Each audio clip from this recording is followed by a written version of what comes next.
filing a false restraining order.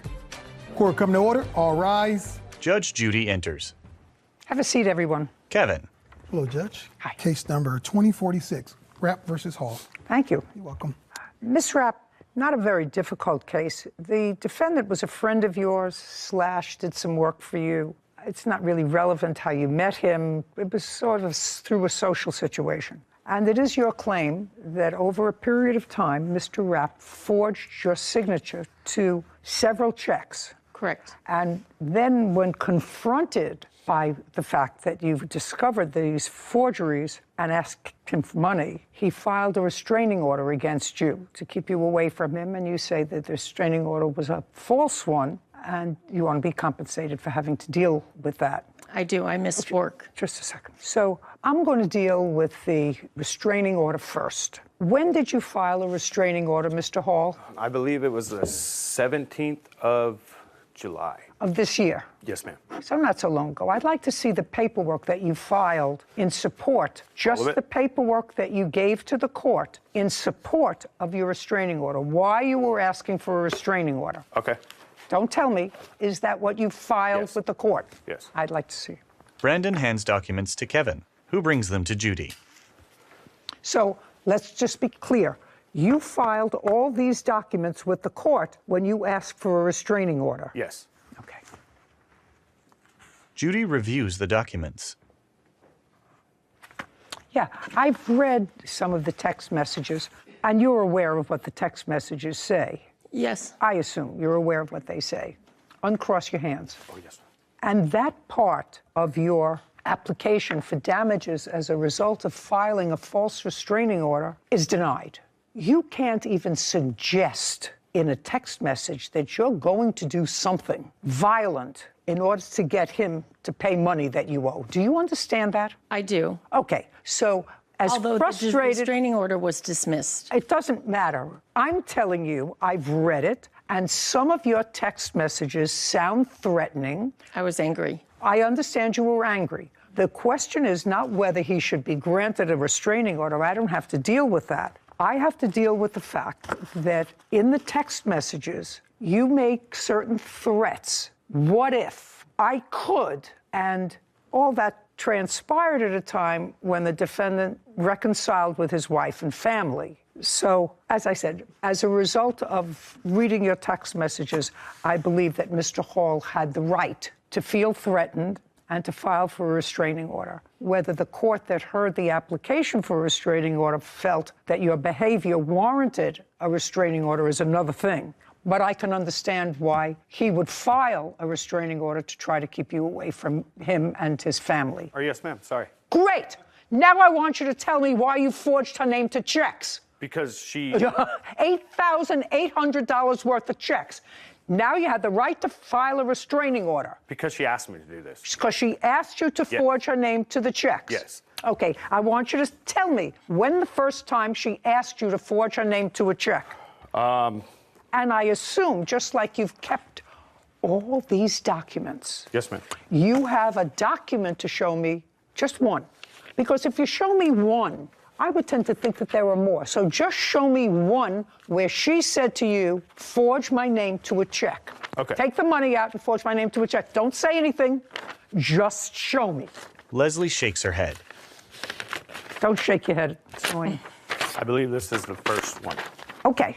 So in that one, she asks you to sign. Well, maybe. Judy reviews a document. What are you showing me? The check? I don't want to see the check. You know how you kept these text messages that you texted back and forth and back and forth? I want you to show me, because you're methodical, one time out of the 6, 7 times that you forged her name to checks, show me one time where she said to you in a text message, in an Instagram, in a pigeon note, where she said to you, take out a check from my checkbook and forge my name to it because I want you to have money. Just show me. I don't have Of something course like not. that. No. Of course No, not.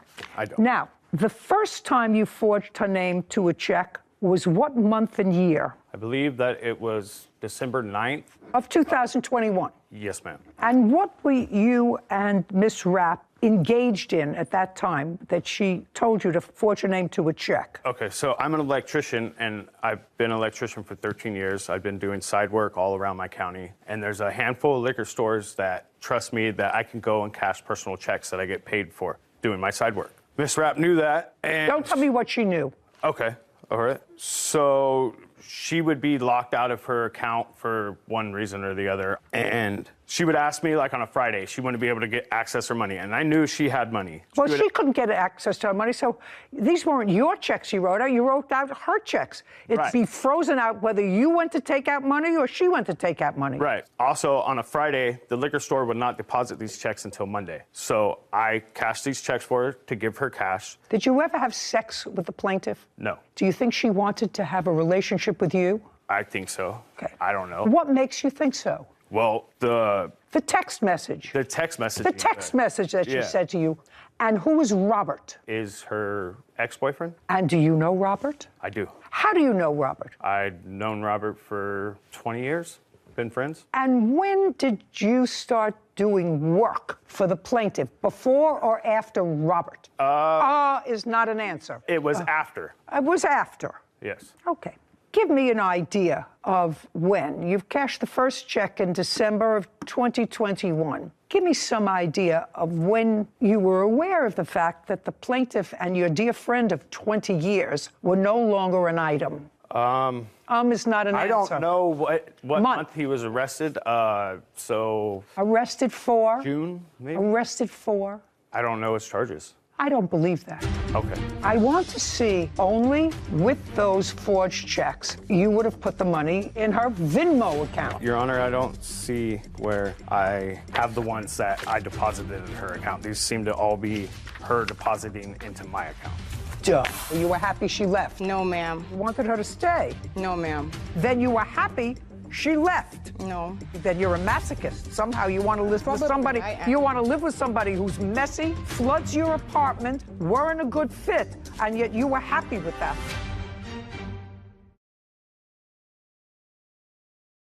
A courthouse. The Judy Justice logo appears. In the courtroom, Leslie and Brandon. Leslie Rapp claims her former friend and handyman, Brandon Hall, forged her checks and filed a false restraining order against her. Brandon says he had Leslie's permission to write the checks. I'm just telling you, I don't believe that you don't know the charges of somebody who you were friendly with for 20 years and who was arrested. I don't believe that you don't know, because it belies credulity, okay? That's fine. So before your dear friend of 20 years was arrested, did you ever cash any checks for her? No. After Robert was arrested? He nods. Yes. Did you ever do any work for her before Robert was arrested? No. When did you and your wife separate?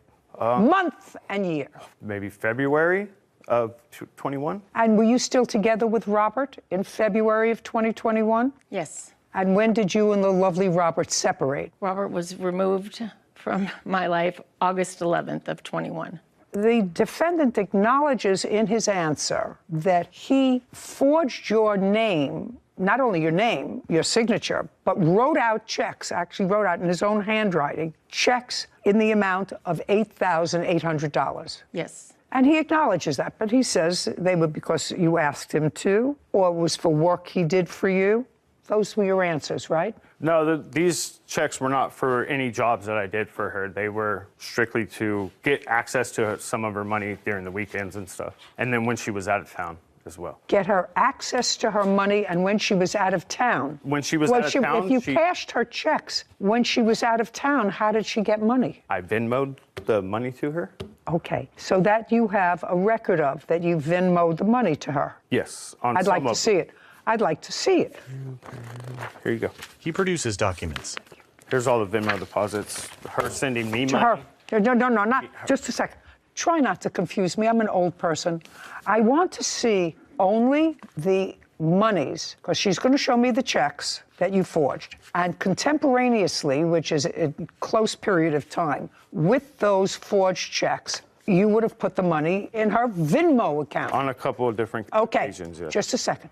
Just show me those cases. She's going to take out the checks that you forged And those checks should coincide date-wise with the Venmo transactions. Am I doing that right? Yeah. Venmo. Yes. Your Honor, I don't see where I have the ones that I deposited in her account. These seem to all be her depositing into my account. Duh. Yeah. So Okay. I do have. So let us understand this, Ms. Rapp. Did you ever give him permission? The answer is yes or no. No. Did you file a police report? Yes, I did. You did. I'd like to see a copy of the police report. I haven't. Then we're in good shape. Leslie hands a document to Kevin, who brings it to Judy. She reviews it. Mr. Hall, how many weekly payments did you make to her on Friday? I have a list of that from. From February. This is from Mrs. Rapp in. No, I'm asking you. I'm asking you, how many payments did you make for writing these unauthorized checks to her? Seven. And what was the total amount of those checks? $3,700. Why in the world would you pay her $3,700? If you could look in those messages, I was being. She was saying she was going to put me in jail for doing things. For forgery. Okay. For forgery. Right. And you asked her not to. Right. And you said, I'll pay you back. Right. Right. I'll pay you back. Just give me some time. I have 2 kids to support. Right. Is that what you said to her? Yes. $8,800 judgment for the plaintiff. We're done here. Is adjourned. Well, I'm happy about the outcome because I think it's bogus, man. I really need the money. Because she started all this craziness as soon as I went back to my wife. There was never a relationship between the two of us. After that, when she started doing all this, is when I went and filed for a restraining order. He did that as a direct retaliation for the police report I filed. She's gonna have to call somebody else for sure. It's definitely time for a new handyman. Judy and Sarah. Just a casual note. Yeah. I have been with my husband, your grandfather, for almost 50 years. And we each have our bank account, and then we have a joint bank account. I have never either asked him or given him permission to sign my signature to a check. Yep. He hasn't never asked or given me permission to sign his signature on one of his checks. Now, we may ask each other, listen, it's busy, I'm going to go through these checks. We're making all these checks out to the doorman and to Christmas time and whatever, and then I'll sign them. Just doesn't happen. So, Doesn't make sense. right. And so what it is to any job that you do, whether it's a lawyer or a judge, you bring with you your own common sense and your own life's history. I hope that works, because I cannot imagine somebody saying, write out a check for yourself. I don't know you, we're not involved, we're not married, go help yourself to a check and write it out. I can't imagine. Case number 2029, McCray versus Onwaka. All parties, please step forward. Brittany McCray is suing her former roommate, Lulu Onawaka, for a rental deposit, moving costs, and lost wages. Miss McCray, you were looking for a room, and you rented a room in defendant's apartment. It didn't work out. You were unhappy. She was unhappy. You moved out. And now you want return of rent, deposit, moving costs, lost wages, and emotional distress. She also said, didn't work out. We didn't like each other. It just wasn't a good fit. So you were happy she left. That's either a yes or a no. You were happy she left. No, ma'am. You weren't happy you wanted her to stay. No, ma'am. Then you were happy she left. No, ma'am. I wasn't happy she left. Oh, let me see. Let's see. Judy consults a document. Okay, this is what you say. Brittany, that would be you. Yes. This is your answer. Was messy, played loud music, brought friends in unannounced, damaged the washing machine which flooded our apartment, and without consent offered to adopt someone's dog. After that, I let her know we weren't a good fit and would not be renewing her lease. No. Now, that's what you said. We'll not be renewing the lease for the No, apartment. no, no. Doesn't matter. I just read you something. I read you your answer. Now, does that sound somebody that was happy with their roommate? I define happiness for myself. I've lived in co-living where I've had to live with people I do not like. What? And make it work is what I'm trying to say. So No. that wasn't the No. issue. The damage she's referring to was actually me attempting to change the locks on the door. Lock I was on the trying door. to change the lock because during my time away, all of my belongings were still in the property. Did you damage the door? Brittany smirks. A courthouse. The Judy Justice logo appears. In the courtroom, Brittany and Lulu. Brittany McCray claims her former roommate, Lulu Onawaka, owes for a rental deposit, moving costs, and lost wages. Lulu is countersuing for property damage and storage fees. Brittany was messy, played loud music, brought friends in unannounced. She damaged the washing machine, flooded the apartment, and without my consent offered to adopt someone's dog. After that, I let her know we weren't a good fit and wouldn't be renewing the lease. That's what you wrote. Do you want me to show that to you? No, you are right, and that is what I wrote. Absolutely. Well, then I don't know why you have a passive-aggressive attitude, because I'm the only one who's passive-aggressive. Then you were happy she left. No. Okay, well, you're ridiculous. Then you're a masochist. Somehow you want to live with Probably somebody. I am. You want to live with somebody who's messy, loud, floods your apartment, weren't a good fit, and yet you were happy with that. And I don't have to define happiness. Yes. I know that if I lived with somebody who was messy, sometimes loud, Okay, so each is we on. broke the dishwasher and flooded the apartment because they put regular soap instead of dishwashing soap into the apartment, then it sort of bubbles all over. Now, unless I was either married to that person or they were one of my family, I wouldn't be happy with them. If I had a tenant like that, I would say, oh my God, what did I get myself into? I want out of this. Okay. But you were happy. No, I wasn't. I stand on that. Okay, then you weren't happy. Yeah. Perfect. That's what I asked you. You could have saved me all this dramatics. All right, so there we go. You were living in a room. Yes. You paid a month's rent. I did. Okay, how much rent did you pay? I paid $1,300 and a $300 deposit. And you lived there for about a month. I lived there for 26 days. And things didn't work out. You had a big argument with her back and forth. And as a matter of fact, according to you, you left for a couple of days. I did. Yes, because you were unhappy there and felt threatened, felt uncomfortable, whatever Very it much was. so. So you left for a couple of days. And when you came back, what was your intention when you came back? So- No, look, not so. Look at me. You left because you were unhappy. You came back. What was your intention when you came back? I never left because I was unhappy. I left because I was evicted from the property by the defendant. Just a second. So you didn't leave the apartment after this disagreement? Yes, You did? I did. Okay. Where did you go? I actually stayed with my friend. So you left. Yes. On what date? I left on June 1st. You left the residence and stayed with your friend. Yes. And you stayed with your friend after the argument. Yes. Why? I'm able to provide some backstory on I don't need the any backstories. encounter. I'm just trying to get to a mindset of why the two of you think that you have a lawsuit against each other. Why do you bother wasting your own time, wasting precious court time when you weren't happy in the apartment, you paid for a month's rent. Certainly, you're entitled to your security back if you cause no damage to the apartment. You lived there practically a month, and you're not entitled to any more money because she didn't give you 30 days' notice because you were just as happy that She had left. abandoned properties. What? She had abandoned properties. Okay. She damaged the door, and I lost my deposit as well because of that. Just a second. Damaged what door? So, No, just not so. Damaged what door? That's a door. An door- outer door, a door to her room. yes, The door to her room. yes, she did that. You have a photograph of the damage. Yes, I'd I like do. to see it. Lulu looks through a pile of documents. Please bear with me. I'm going to find it quickly. The damage she's referring to was actually me attempting to change the locks on the door. I left after I had been informed by the Just a defendant. second. So you acknowledge the door was damaged while you were trying to change the lock I on was the trying door. to change the lock because during my time away, all of my belongings were still in the property. Correct? Listen to me. Did you damage the door? No. The doorknob was removed, but the door is not damaged. The lock was removed. The lock was removed. All right, I'd so like that to see. The defendant would no longer have access to my room, to which she actually did enter my room while I was away. Okay. I left because the defendant actually informed me that I would need to get out by that date. After requesting a full month of rent, despite me not having even lived in the property for the original month of rent that I had paid for. I don't care. Unless you can show me the damaged door and how much it was to repair it, and I want to see how much it was to repair it. I don't have how much it was, but here is the lease agreement, and we paid $2,900 to be here for the security second. deposit. Oh, she just took this out. That's nonsense. That's Ma'am, nothing. I wasn't still able to get my deposit Nothing. back. The I agreement got that I... $1,700 back.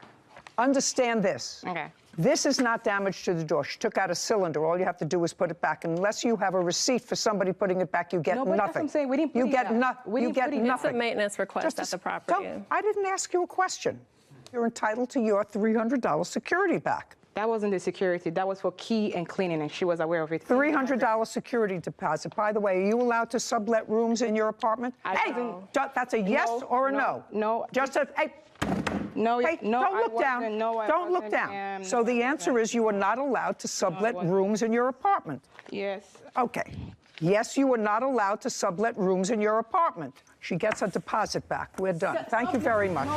Court is adjourned. I didn't concede to her requesting me to clean out a garbage at the apartment, and at that point, she lost her entire senses and asked me to move out of the apartment. Always pick your roommates more carefully.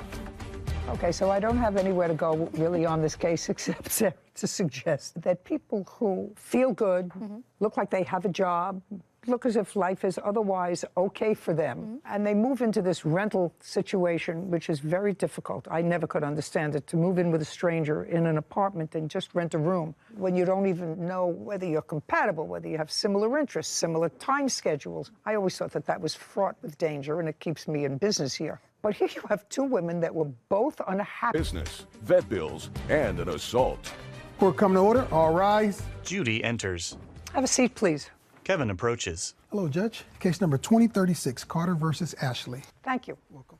Your sisters, is that correct? Yes. You decided, according to your complaint, to go into a business, some sort of a doggy daycare. In what month and year did you decide to go into that business? This year, 2 months ago, May. Do you have any dogs of your own?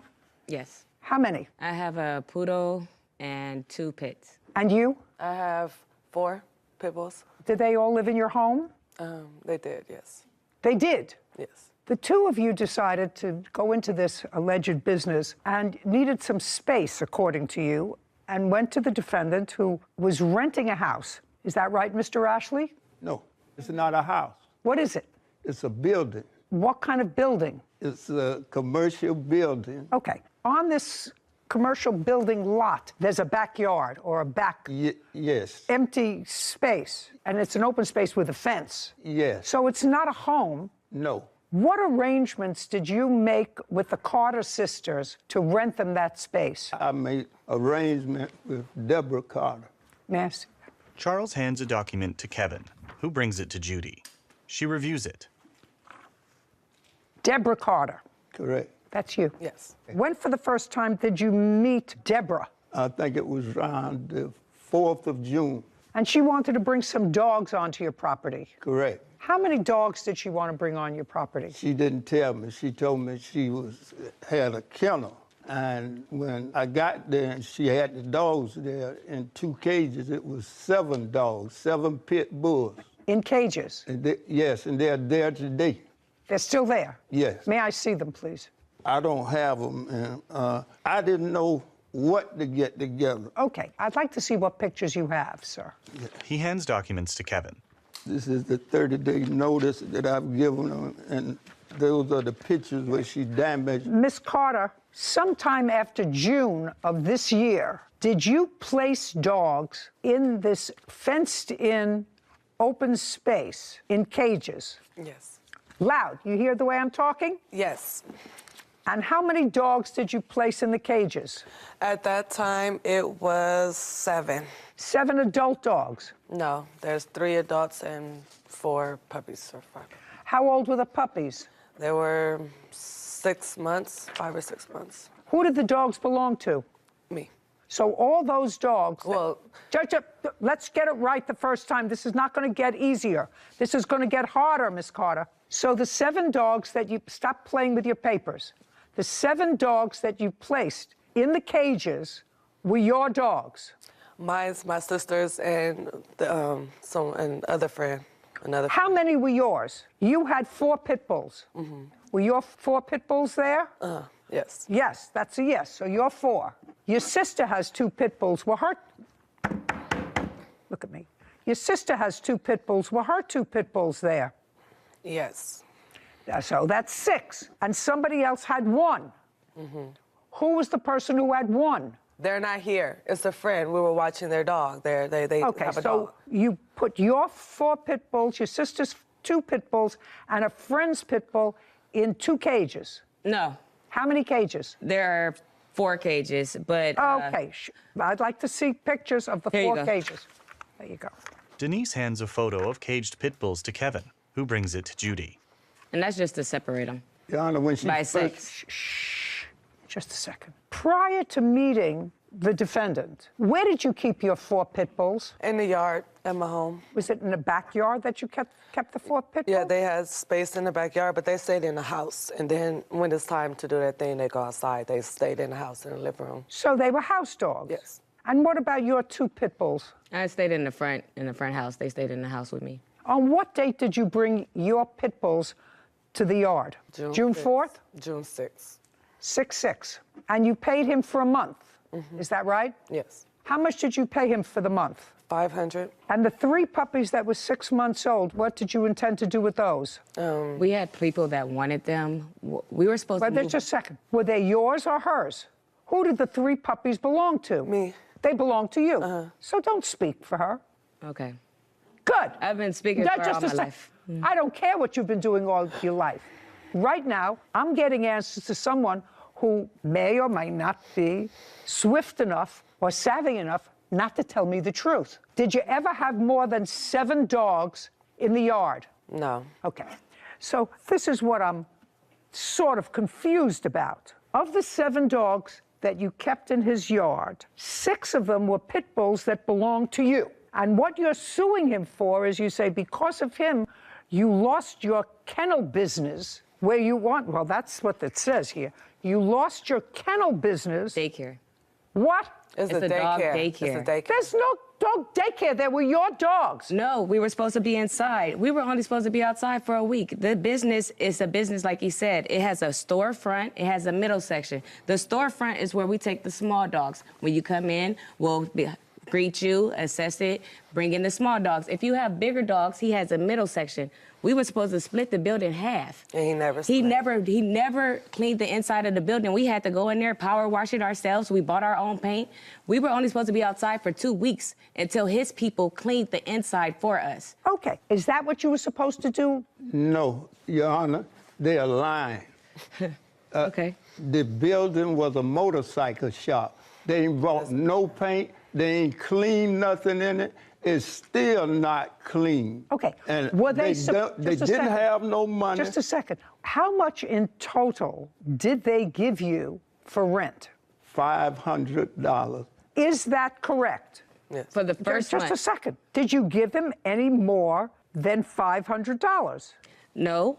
Did you have any other dogs other than your 6 dogs and somebody else's 1 pit bull ever on the premises? No. No, don't speak. I'm speaking to her. So whatever business you were, your investment in this business was $500. No. I worked for him May 25th to June 1st. I cleaned out 25 refrigerators. I don't care. That's not in here. That So I was don't- a pay. Yes, it is. She ain't work for me. Just a second. I sent it to you guys. Just a second. Miss Carter, there is absolutely nothing here that says that you work for him and he owes you for that. Well, Let me tell you what your complaint states. Your complaint says money owed for sabotaging a business, vet bills because one of your dogs was injured, and I'm not saying actual and punitive damages for assault. That's what your claim is. I'm just saying that I cleaned those appliances. I He don't- said that that was a payment for rent. So that was for the second month of rent. She's It was lying, Your Honor. $500. Just a second. He was supposed to pay me every day, but I just told him to put I it don't- towards the rent. Okay. And that's what we agreed to. So Okay, the fine. first month and the second month was paid for. Listen to me. My question is simple. Yes. Sorry. There's only one attitude here, madam. Stand up. Are your dogs still there? Some of them. Get them off his property. Why is It's that? not It's his over. property. Very easy. You want to keep dogs in a cage like this? I can't control that. I am certainly not putting a judicial imprimatur on keeping dogs, and I don't care what breed they are, in cages in a backyard. So what I'm telling you this is you have 24 hours to get your dogs off that property. Get them off. He's going to get an order from a marshal And if your dogs aren't off that property, they're going to the pound. So do you why understand? Why is that? I want you to understand. I want you to understand my order, because now we're in August. You started this whole process in June. I'm finishing it before it gets too mucky. Get your dogs off the property. We understand each other? Why is that? Why? What did we do? We paid. We like did the everything. No, we were you supposed paid to him do. for 1 month in June. But we You paid him. Oh. You paid him in 1 month in June. We are now in August. This is a marriage that's not going to go well. Get your dogs off his property, and then you don't have to deal with them anymore. property, ma'am. Do you understand? It's not his No, property. I you don't want- understand. You don't Then understand that if it's not his property, then what are you suing him for? Because he's the one who stabbed me. Oh, just And a he's the second. one who- Just a second. So if we're eliminating money owed for sabotaging a business, and if you're suing him for assault, then I'll hear your assault. Then I don't have to hear any of the things about the dogs. So all I'm going to hear about is the assault. Tell me what happened. You were assaulted. That's what you want to tell me. Yes, July 5th, we had came. My witness, if she could speak, she had certain... No, she wasn't assaulted, right? Yes. Okay. She was assaulted first, actually. She's the first one he swung on. Okay. Step up. July 5th. Your name is what? Priscilla Walker. You don't own any of these dogs, do you? No, ma'am. What were you doing on the property on the 5th of July? I sometimes go and help them with the dogs, clean up and feed the dogs. And those dogs that were there, they were there for at least a month from June 4th to July 5th. Correct. They're 6 pit bulls. Correct. Right? That used to be, according to them, in the backyard or in their homes, right? Correct. Okay, now, Priscilla, I want you to look at me, and they're your friends, right? So you went over to help them. Yes. I want you to tell me what it is that caused them to take these house dogs, dogs that were in their homes and in their backyard if they had to relieve themselves, don't speak, and move them into cages in a backyard in a commercial building. I want you to tell me that. Your Honor, that wasn't the intent. They moved the dogs for a bigger space because they're entrepreneurs and they wanted to start a business. Just a second, it's not their business. Business is starting a business with somebody else's dogs, not your dogs. They wanted to start a doggy, uncross your arms. They wanted to start, according to them, a doggy daycare. Mm-hmm. That I understand. But you don't start a doggy daycare by taking your dogs that are house dogs and putting them in cages in somebody else's backyard. Why not? Or somebody else's space. Your Honor, that's not necessarily true. We're millennials. When you're boosting a business, you want to use yourself and what you have as advertisement, and that's what they did. So the other dog that they did have was a friend, and the friend was actually paying for that dog to stay there. So it did deem it a business at that time. You still haven't answered my question as to why their 6 pit bulls were in cages when they were formerly house dogs for a month. Your Honor, the gentleman over here to my left did not allow them permit. They didn't have access to what they paid for. Just a second. Are you telling me that for a month they didn't have access for the dog? You just told me that you would go there and help them clean up. To the inside of the building that was promised I'm not to them? talking about the inside of the building. Okay. And the Pay clear. We got the whole yard. We had the whole pay yard. careful. Junkyard on his Inside the side. building. So They're not hearing all of you, and you're not answering my question. The 3 of you went there for what purpose on July 5th? To feed and clean up after the dogs. How'd you spend the weekend with them? I was I'm not speaking to you. Deborah grins. A courthouse. The Judy Justice logo appears. In the courtroom, Deborah, Denise, Priscilla, and Charles. Denise and Deborah Carter claim their former landlord, Charles Ashley, broke an agreement to store their dogs. They also claim he assaulted them. Charles claims he was the one who was assaulted.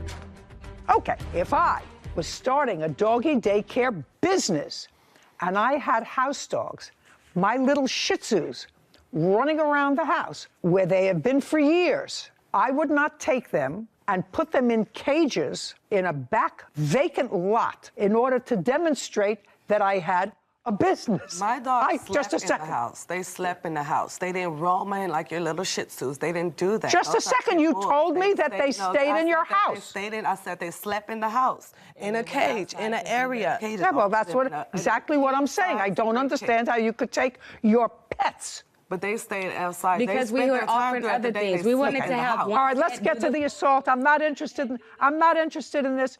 Now, Your Honor, I have the lease here. I'm paying the owner $4,000 a month. He lied to the loaner and said he wasn't going to do any subleasing. He subleased the only to thing I'm interested in He is the subleased to us. the only thing I'm interested in is the assault. The So, only- Priscilla, Yes, don't ma'am. speak. The three of you went there for what purpose on July 5th?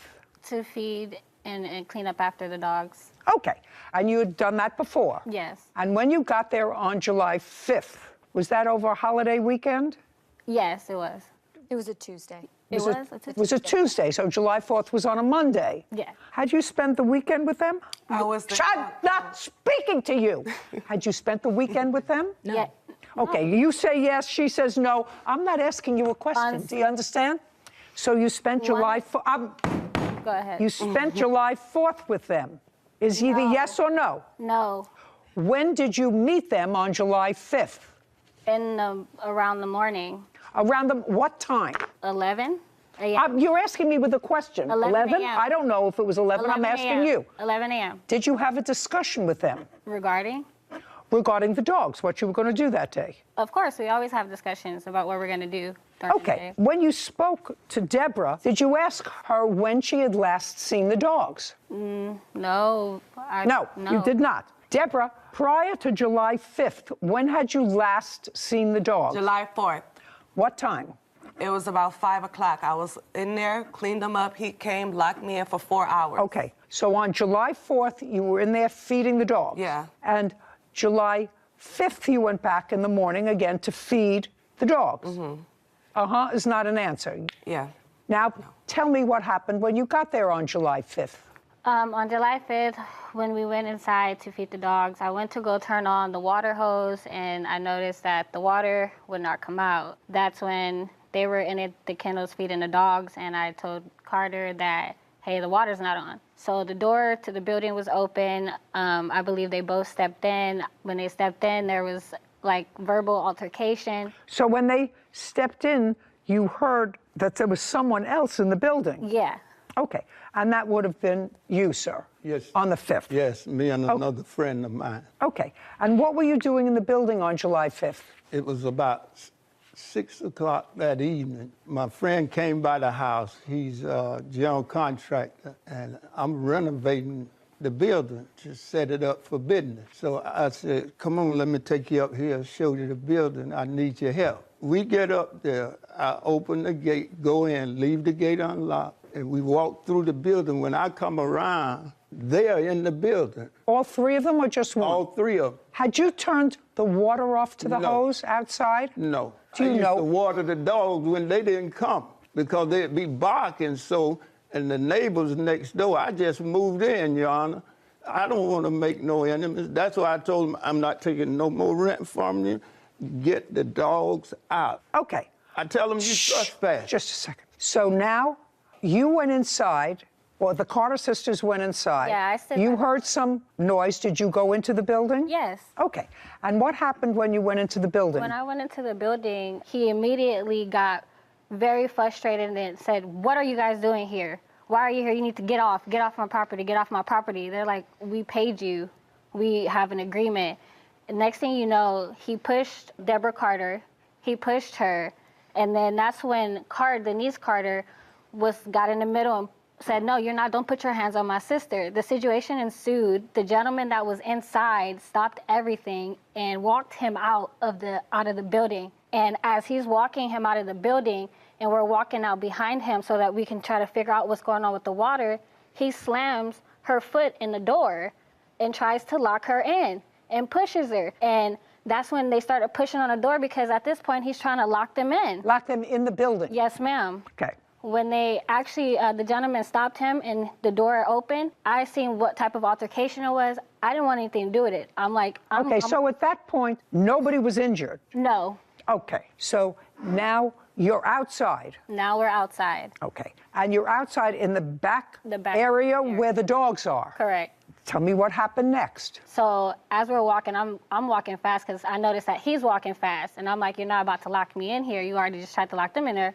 You mean lock you in the yard? So you got out of the yard? Yes, he tried to close the yard gate on us, which is a really big, tall, black gate. And as soon as he tried to close it, it was just an altercation, a verbal altercation started. He didn't like what was said. I was on the left-hand side.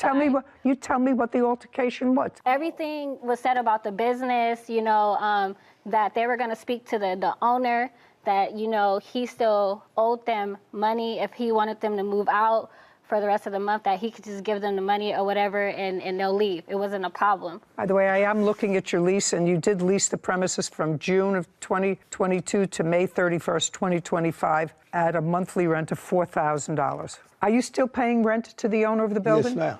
You have to remove your dogs there. He's not paying rent. He has an eviction notice too. He owes $4,000. I have a picture of it. He's lying. He hasn't paid rent. He hasn't paid rent this month or last month. He got the eviction last month on the 11th.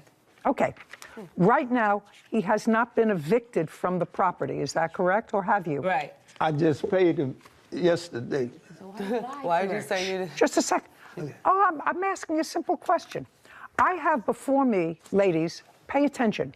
I have before me a lease that gives him 3/4 of the building and the backyard. Until he's evicted, until this lease is deemed void, you have to remove your dogs within 24 hours of today. Why? I am evicting you with a marshal tomorrow. Yeah. Get your dogs out of there. He has medical records that he received 5 staples in the top of his head. And that's not something he did to himself. That happened. That's not something he... No. Get up, stand up. Where do you think you are? Denise straightens. A courthouse. The Judy Justice logo appears. In the courtroom, Deborah, Denise, Priscilla, and Charles. Denise and Deborah Carter have accused their former landlord, Charles Ashley, of breaking their agreement and assaulting them. Charles claims Denise and Deborah attacked him first. Okay, we're going to get back to this assault because I have other things to do today. You're outside. The gate that he's tried to cross has opened up again. And? He got really angry. He was saying a lot of curse words, you know, you need to remove all your, you know what, if you don't remove it, I'm going to remove it for you type stuff. And after that, he swung with his right hand and it connected with my face. After that, he started punching on all of us, so we had to defend ourselves and fight back. And then an altercation got started, and everybody was fighting with everybody. So it was the three of you and him? Yes. Okay. Correct. Did you go to a doctor? No, but I was...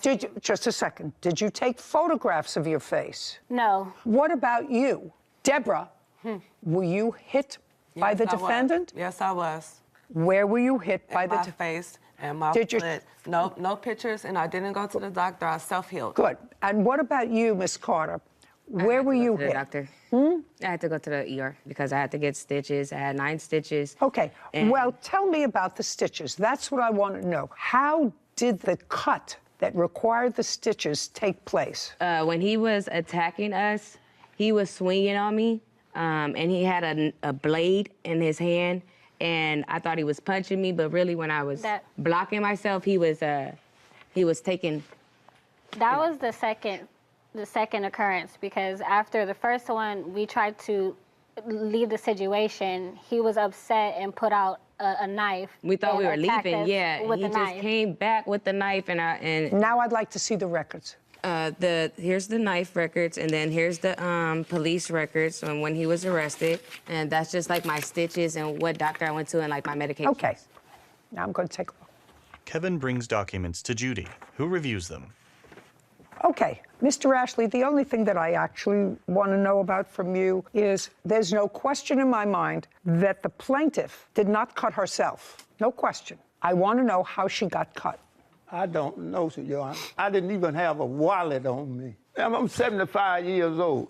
I wouldn't even argue with her. I went to the back door, the gate, and they had a trash can where they had propped it open. So I went to move the trash can, and that's when this one hit me and knocked me down. And when I was coming up, Deborah hit me in the head with a 2x4. And blood just went everywhere. Did you go to the doctor? Yes. I'd like to see your report. It's in the record. Your Honor, I have a video of what happened. I could just solve this right now. Oh, I'd like to see it. Okay. Do you have it through the assault? I'm just interested in the assault. It's just the assault. Just the assault. Yeah, it's just press I'd like play to right see it. here. Okay, if you press play, you'll see him slamming us out. Kevin brings Denise's phone to Judy, who watches footage of Charles moving a trash can, then blurry, indeterminate footage. I don't see any assault. Well, yeah, but I tell you, my phone fell out the hand. Well, then don't show me what I can't see. All I know is he has medical records that he received 5 staples in the top of his head on that date. And that's not something he did to himself. No. Get up, stand up. He Where do you did do think that. you are? You think he did that to himself? Yes, do you see the tire behind him? He just fell over it. That's and exactly all what that happened. wood behind him, he fell on that stuff. Listen to me. Blunt head trauma, which is what the emergency, which is what the emergency. You attacked us. You have. You're attacking us in pleasure. Listen to me. Listen to me carefully. You have. Now sit. You have 24 hours to get your dogs out of that yard. You want to show me pictures of a trash-strewn yard? That's not where I would keep my precious house dogs for an hour. So get your dogs out of there 24 hours from today. How do I counter that? This is not a dance party. I'm ruling now. 24 hours, remove your dogs. You have nothing left to do with him. He wants you gone. I want you gone. I want those dogs out of the cages on that property, and I want them gone within 24 hours. Now, there's no question, Mr. Ashley, that both of you were injured in that altercation. No question. All I'm asking is, subsequent to your arrest, did you have a hearing? No, Your Honor, I have it right here. They rejected the case. May I see it? They wouldn't even hear it. Charles hands a document to Kevin, who brings it to Judy. She reviews it. They rejected it. Did you have a hearing? They didn't tell me about anything. They didn't tell you about anything. Well, that's because they rejected the case. Okay, I'm telling you, because I'm issuing an order, I'm giving it to you. You're the lawful tenant of the building. You can take it to a marshal, take it to the sheriff. Those dogs have to be out of there within 24 hours. We're done here. This court is adjourned. You know, it is what it is. I thought it was a good decision. It was the truth. He has no consequences. It just is the reason why we don't believe in the judicial system. I'm not going to be renting out to them no more, and I'm not going to rent to no. Jackson and Nicholas Smith for the balance of a wedding contract. Court come to order. All rise. Have a seat, please. Kevin approaches the bench. Case number 2030, Gordon versus Jackson Smith. Thank you. You're welcome. Miss Gordon, you're a wedding planner. Yes. You called her to plan a wedding that you were having in Las Vegas. Yes.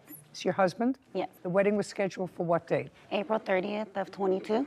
Your lawsuit against the defendants is for the balance of a fee that you say is due and owing to you. Ms. Jackson and Mr. Smith are counterclaiming for a whole bunch of things. They said that not only didn't they get everything that they paid for, that you selected the venue, and they were ejected from the venue because they weren't allowed to have a wedding there or serve liquor. So what was your fee that you quoted the defendants, and how much of that fee did they pay? My fee for planning the wedding was $4,000. And that $4,000, was that fee reduced to a contract? Yes, it was. I'd like to see it.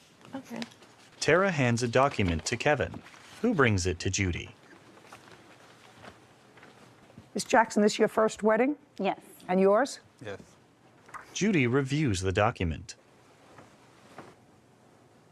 Okay, your total fee was $4,000, a deposit of $2,000. Did they give you a deposit? Yes. Okay, so they signed an agreement to pay you $4,000. How much did they pay you in total? In total, for our planning fee, they paid No, in total, how much did they pay your company? $2,000. $2,000. Correct. So how our company is set up is we're set up as an affordable payment plan for a wedding. So we set up our clients on a payment plan. So they also pay the expenses of all of their wedding through us. So you have to send them an invoice for what it was that you spent for the vendors. Correct. Okay. And then also the default of that contract states that if they miss payments, they have breached the contract. That's why we're here.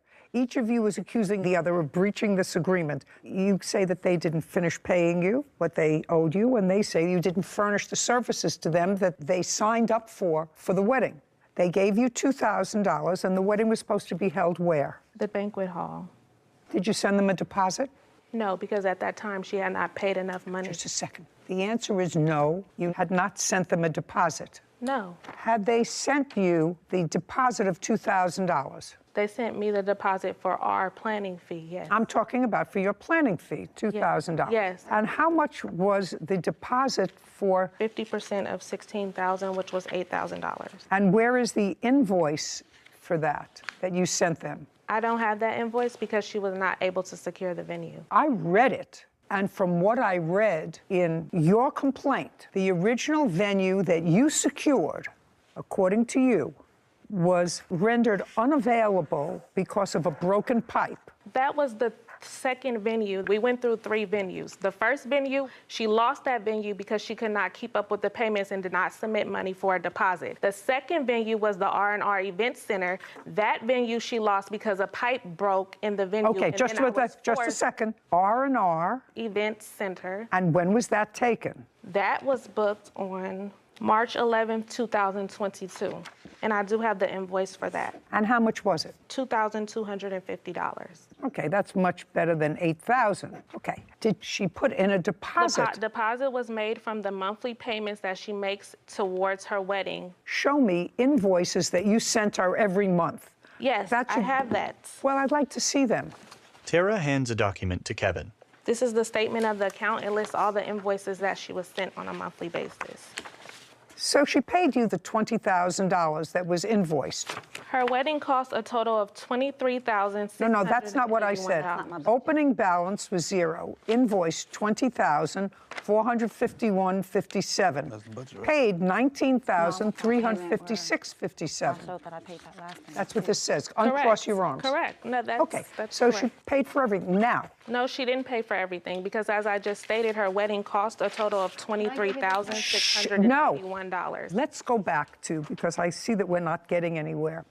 Before her wedding, before anything happened, before she said, I do, and before he says, I take you, she paid practically $20,000, which was your original estimate and her budget for the wedding. There's a second. That's either a yes or a no.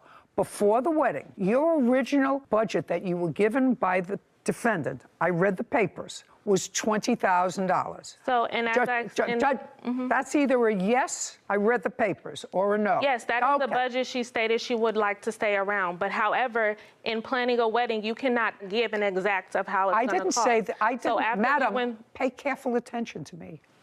I've made 16 weddings. I've had 16 event planners. I know exactly how it works, and I know exactly that you can't always predict to the $100 or $50 or sometimes $500 how much more the wedding is going to cost.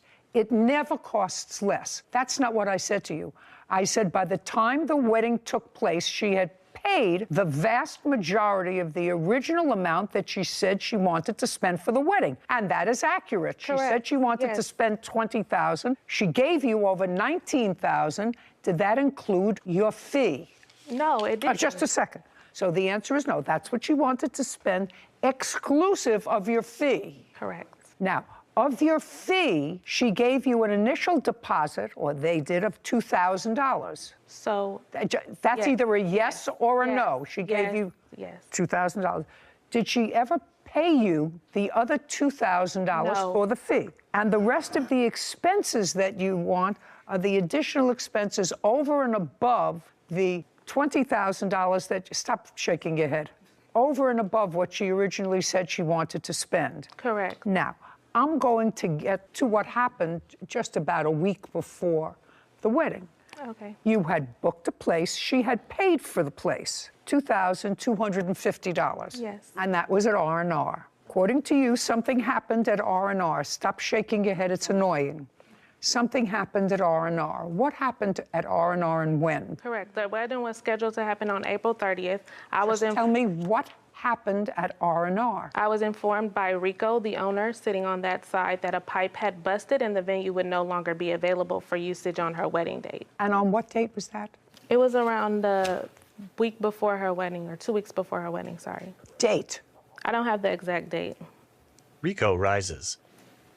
You own, manage, or what, this R&R? I'm the owner of R&R Event Center. Hey, tell me your last name, sir. Cox, C-O-X. Do you remember having a conversation with the plaintiff about the venue? Yes, ma'am. Do you remember when it was? March 25th of 2022. Can you tell me what you said to her and what she said to you? We had a conversation. I'm like, hey, problem with my venue. I had a pipe that busted. I won't be able to host their wedding. Well, their reception, I should say. So I informed her I can put her in contact with other venues that I may know, or I could send her back the deposit. She asked for the deposit back. I sent the deposit back probably within the hour. How much was the deposit? $2,250? No, ma'am. How much was it? $1,125, which was half. So 50%? Yes, ma'am. So you sent her back the deposit? Yes, ma'am. Did you receive the deposit, Ms. Gordon? Yes, I did. The wedding wasn't until April 30th. So you had plenty of time, well, not plenty of time, you had time to look for a new venue or else they were going to have to change the date. Correct, and they found Just shh. What venue, you can sit down, Mr. Cox, thank you very much. What venue did you select? And had you ever used them before? No, I had not. I never worked with a challenge budget like this for a venue. If you don't like the budget, don't take the gig. Yeah, I won't. And that's where the reception was held. But that venue was not allowed to have this kind of party. I was not aware of that until the day of the wedding. That's your problem. Mm-hmm. That's not their problem. They hired you as an event planner. They did, They're and just they got a checking. wedding. The wedding went the entire time. The wedding was not closed until after the wedding had already ended. So they used the venue regardless. Okay. Miss Gordon, it's your job as the event planner, which is what I don't understand you being here. It's your job as the event planner. They don't live in Las Vegas. That's your job to ensure that the place that you select is a venue that's capable of performing the duties that you outlined in your contract, which means they serve food, they're allowed to serve liquor, they're allowed to dance, they're allowed to host an event of how many people? It was supposed to be 120, but all of my guests didn't get their invitation. So Okay, so over 100 Actually, people. Your Honor, it wasn't that they were not allowed to have the wedding there. They were allowed to have the wedding there. What they were not allowed to do was the business was not allowed to operate after a certain time, and that is what the business owner produced to us. Just a second. You want to show me a contract that she I don't signed have- with that yes. business owner? Ms. Gordon? Yes, I do. Yeah, I would like to see the contract that you signed with this business owner. Tara produces a document, then hands it to Kevin. He brings it to Judy, who reviews it. Sarah, just for my own information, would you look up this venue, Yeah. please? Tell me what you find. Sure. Judy hands a document to Sarah. Ms. Gordon, this space was a little less money than the previous space that you had selected. Correct. $500, $700? Yes, and that's because they were not providing all of the things that the original event place was providing. Was this event space that you booked at the end of the evening, I don't want to use the word raided, closed by the police? That's either a yes. Did the police arrive at this venue? Yes, they did. Okay. And what time did the police arrive at the venue? They arrived at 9:30. Is there a police report that anyone has? No.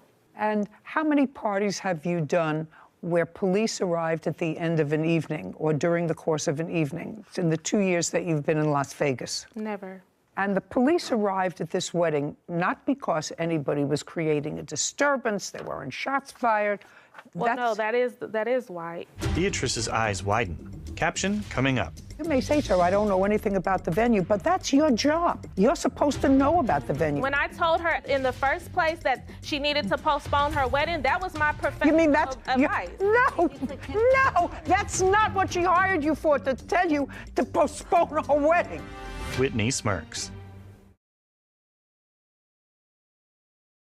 A courthouse. The Judy Justice logo appears. In the courtroom, Tara, Beatrice, and Nicholas. Wedding planner Tara Gordon claims her former clients, Beatrice Jackson and Nicholas Smith, owe for the balance of their wedding. Beatrice and Nicholas are countersuing for breach of contract. Okay, police arrived at this wedding not because anybody was creating a disturbance, there weren't shots fired. Well, no, that is why. They initially had a report because Well, I don't know that. If you can show it to me, I don't have the I'd be police more than report. happy to look at it. The police showed up. May I bring my witness up, please? For what reason? Because she can attest to the altercation that took place prior, which is why we were even brought up on the radar, because the other businesses in the vicinity of where the business takes place had complained. There was a lot of altercation back and forth outside of the event because she refused to sign the agreed upon payment plan to continue payments after the wedding. You understand that I'm not particularly sympathetic. I'm not. I'm letting you know I'm not particularly sympathetic for the following reason. Somebody plans a wedding and has a budget of $20,000 plus your fee, so that's, say, $25,000 that they either put together or are saving up for a wedding, first for each. A week before the wedding, something happens with the venue, where the wedding could not be held at the venue of their choice. They're relying on an out-of-state wedding planner, that's you, to find a legitimate venue that is licensed to have an event. When they get to Las Vegas on the date of the wedding, you present them with a new contract. No, that is not true. Well, when did you have it incorrect? Just a second. When did you give them? Because you said that the problem, which caused the police to come. Just a second. I don't understand. Before I selected the very last venue, she was on FaceTime with me, looking at the venue with me, because I informed her I've never worked with this venue. I don't know anything about the venue. I told her that the best thing for her is to postpone her wedding. She was already behind in payments. This is her third venue. Just a second, she paid you almost the entire $20,000. She paid it in March. In March. Doesn't matter. She paid you almost the entire 30 days before her wedding. That's what you're not hearing. I'm not looking at you.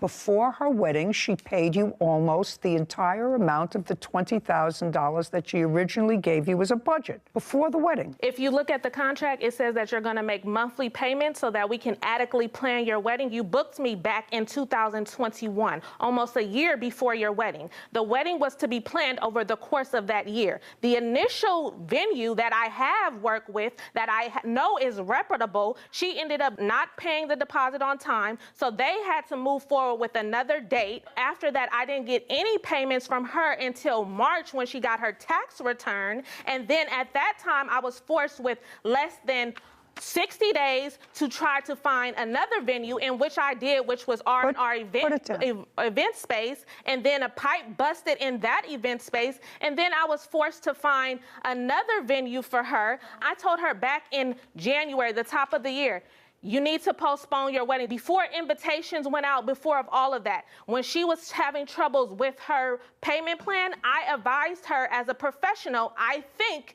you should postpone your wedding date. You may talk a lot, but the bottom line is you're the expert. Uncross your arms. You're the expert. You're trying to talk over me? You're trying to talk over me? No, I'm not. Good. So you're the expert. She's out of town. The reason that she selects a wedding planner in Las Vegas is because you're supposed to know whether or not the venue that you recommend is able to take care of the party you book. You may say to her, I don't uncross. You may say to her, I don't know anything about the venue, but that's your job. You're supposed to know about the venue. When I told her in the first place that she needed to postpone her wedding, that was my professional advice. No, that's not what she hired you for, to tell you to postpone her wedding. She hired you to plan her wedding, not to give her advice whether or not. You're trying to talk over me. That doesn't happen. That doesn't happen. You have to understand there are certain things that you did. Okay. You got out the invitations. That's a great thing. I assume you got a DJ. That's great. All of those things. The wedding itself, to me, was problematic. If my wedding ended with the police coming to the venue, and it turned out that the venue was one where you weren't allowed to have that kind of an event, I would be annoyed at the wedding. They were allowed to have a wedding. No, they weren't. The police officer. The contract clearly states that. I don't care what it states. That's not what the police officer said. And you know, because you have a police. I don't care what it states. I don't care what it states. You started to tell me before that the reason the police came there is because there was an altercation about you giving her another contract on that date, and there were words outside, and people were complaining, other people who were in the air. That's not what I said. What did you say? The night before her wedding, I explained to her. I want to know what's happened on the date of the wedding. Just a second. Can you let me finish so I can articulate? I want you to go because I have a limited amount of time and I'm getting very old. I thought what you said to me, and you're going to read this back, is that the reason the police were drawn to the venue is because of the arguments outside. Correct. With, let's read that That's back. what I just said. That was on the date of the wedding. Correct. You got married, and you're happy, and you had people at the wedding. She got a free wedding. And you $20,000. you're almost done. Do you understand? You're almost finished. Go ahead. Whitney reads the transcript. We were brought up on the radar because the other businesses in the vicinity where the event took place had complained. There was a lot of altercation back and forth outside of the event because she didn't agree to sign the payment plan. Okay. So the reason that you said, let's go back, that the police came to the venue and then shut it down because it wasn't allowed to be used for what it was used for was because there were altercations about this second contract. No, that's not the contract we were having an altercation about. That's what I'm trying to Oh, explain just a second. to you. On the day of the wedding, Miss Gordon, did you present her with a new contract to sign? That's either a yes or a no. Yes, I did, but not for the venue. That's It's not for the venue. I didn't say it was for the venue. Yes. On the day of her wedding, did you present her with a new contract? The answer is yes. Yes. You said you had discussed that with her the night before? Correct. And uncross. Oh, sorry. And the night before, did she agree to sign? Yes, she Just a did. second. A new contract? Yes, she did. Okay. And the new contract provided for what? The new contract that she was supposed to sign Provided for what? provided for the remainder balance of the $23,681 that her wedding actually cost. Because she had only paid $19,000, you have the sheet, so I don't have the exact number. but 19,356.57. Correct. So since she had only paid that amount and the total expenses for her wedding were $23,681, so the night before she agreed to make a payment plan with me to extend her payments beyond her wedding date to pay off this remaining balance. And is that what she agreed to on the phone? Is that what you're saying to me? Correct. She agreed with you on... Shh. She agreed on the phone to pay you the additional $3,500 or $4,000, and she agreed to pay it over time. Correct. And that was Friday night. Correct. And then she got to the wedding. Correct. And at what point did you present her with the new contract? At what point in the event? Upon her arrival to the reception venue. Now, what happened when you got to the reception venue? You'd already gotten through the ceremony, so you're already married. What time did you get to reception? So the reception was supposed to start at 5. It was supposed to start at 5, but when we got there, she wasn't even done decorating. All of my family stayed outside for another hour, including my grandmother, my grandpa. We waited in cars. Okay. I said it was supposed to start at 5. At 5. This venue that I have here someplace, you have it? I think it was supposed to start at 5:30 and end at 10:30 per the contract. Okay, thank you. Was it supposed to start at 5:30? Yes. What happened at 5:30, Miss Gordon? I presented her with the contract, and then she refused to sign it. Her guests were waiting outside because she was refusing to sign it. When she refused to sign it, because our agreement was she was going to sign the agreement before we started the reception. When she said that she did not want to start the reception, I responded and I said, we will pack all of this up and my staff and I will leave because now we're not being paid for our services. What time did the police arrive? Tara rolls her eyes. Caption coming up. I'm telling you, I would be furious if I spent $20,000 for a wedding and my evening ended by the police having my guests leave. Furious. Sarah shakes her head. A courthouse. The Judy Justice logo appears. In the courtroom, Tara, Beatrice, and Nicholas. Wedding planner Tara Gordon has accused her former clients, Beatrice Jackson and Nicholas Smith, of refusing to pay the remaining wedding balance. Beatrice and Nicholas claim Tara booked an illegal venue for their reception. So, what time did the police arrive? The police arrived at 9:30. And did the police tell everyone to leave? Yes, they did. And told everyone that they had to leave? They arrived and they told me that everyone had to leave. Whether they told you or whether Yes. they told them. Yes. They said the place had to be cleared. Correct. And that was an hour before the termination of the event. So at the end, the event was...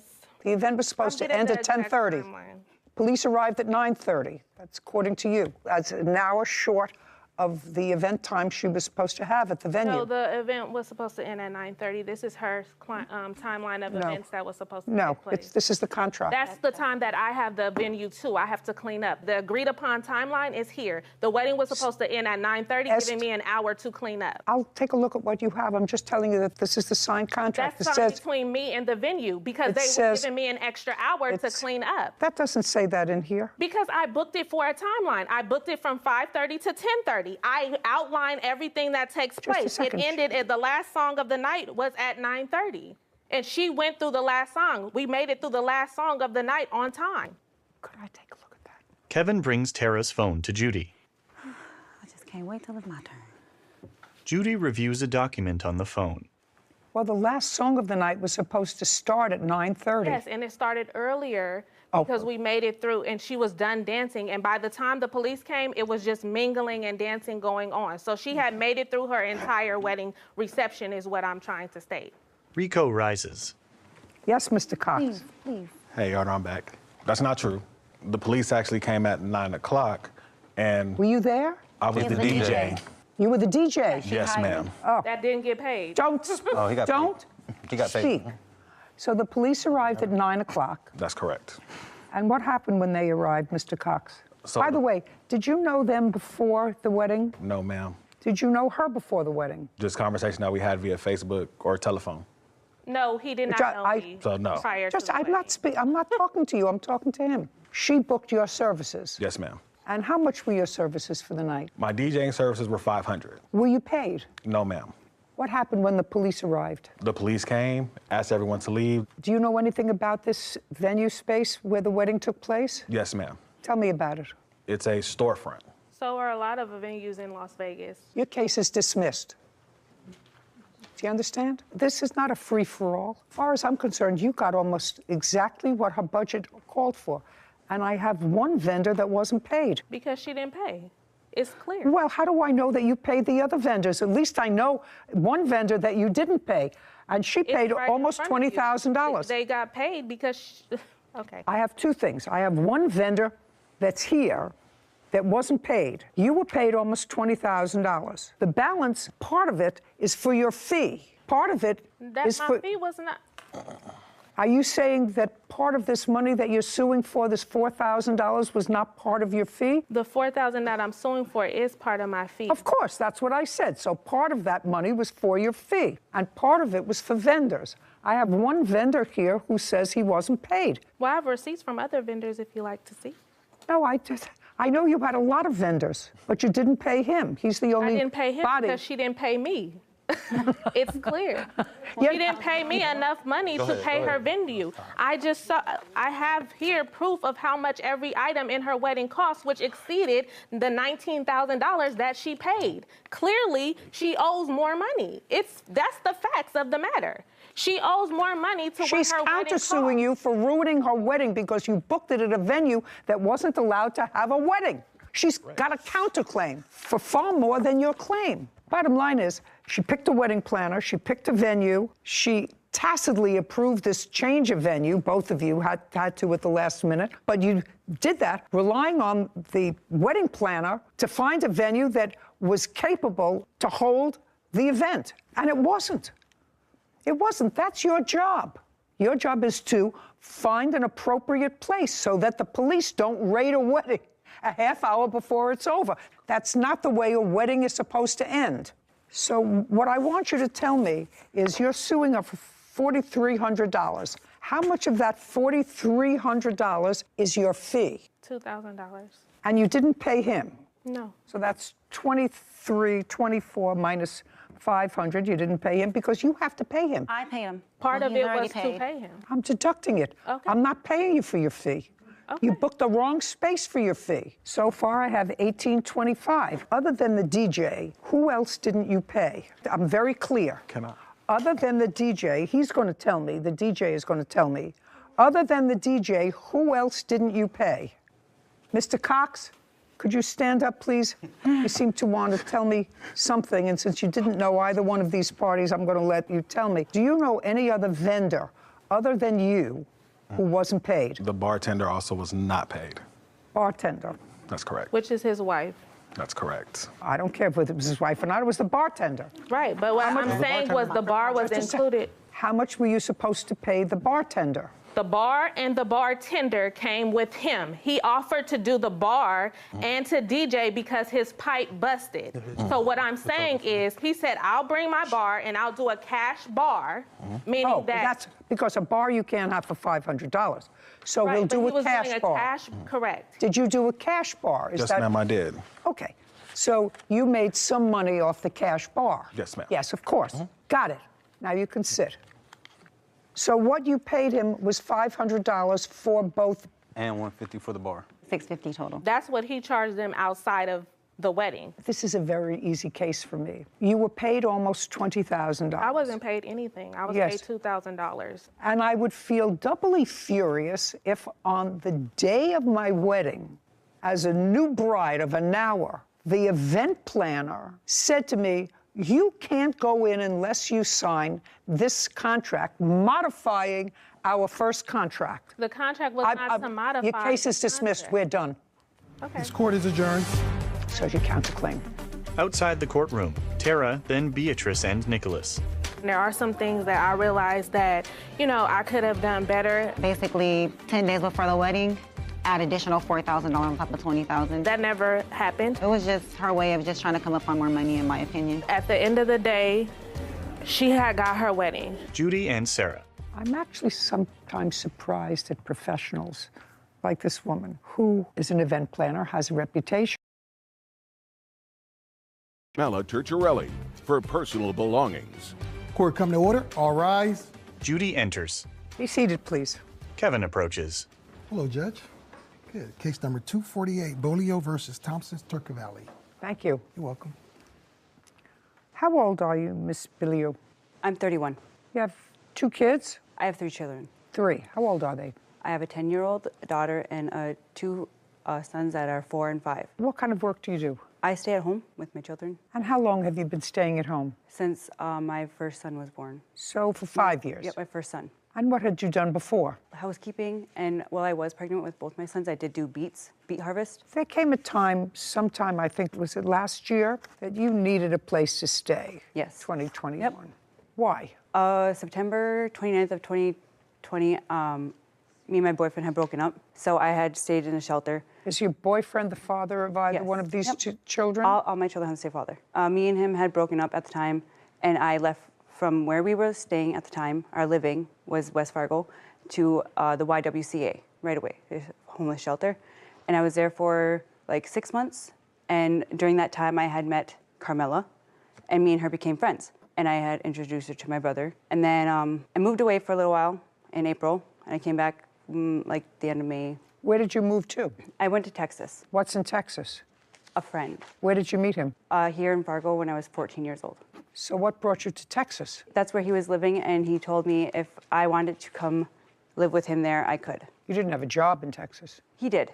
You? No, I did not. And from when to when were you living in Texas? I left April 15th, and I was there until like... Of 2021? Yeah. And then I moved back beginning of June, kind of. And then... Beginning of June of the same year? Yes. So you stayed there for 3 months? Yeah. And you moved with your children? Yep, all 3 of them. Yep is not an answer. Yes, all 3 of my children I moved. Okay, so you took them out of school in April? My daughter. Took her out of school in April? Yep, I did. Yep is not an answer. Yes. And we moved. You took her out of school in April to go to Texas to live with a friend that lasted 2 months. The fact is you took your daughter out of school. I'm just trying to figure out who I'm dealing with. Yes, because I had nowhere to live. Well, there's a big place, but where do you live, in what state? Minnesota. In Minnesota? Yeah. Well, there's a big difference between Texas and Minnesota. And also, there's only 2 months between April, when school is still in session, and June, when it's over. Yes, I know this. Yeah, you know this. You're aware of this. Yes. Okay. I set this up because I really want to find out what I'm dealing with here. Now, I sort of know. In any event, you had no place to go. Your brother contacted you. You contacted him, and he invited you to come and live with him. Yes, he did. All right. That's what he did. You and your 3 children.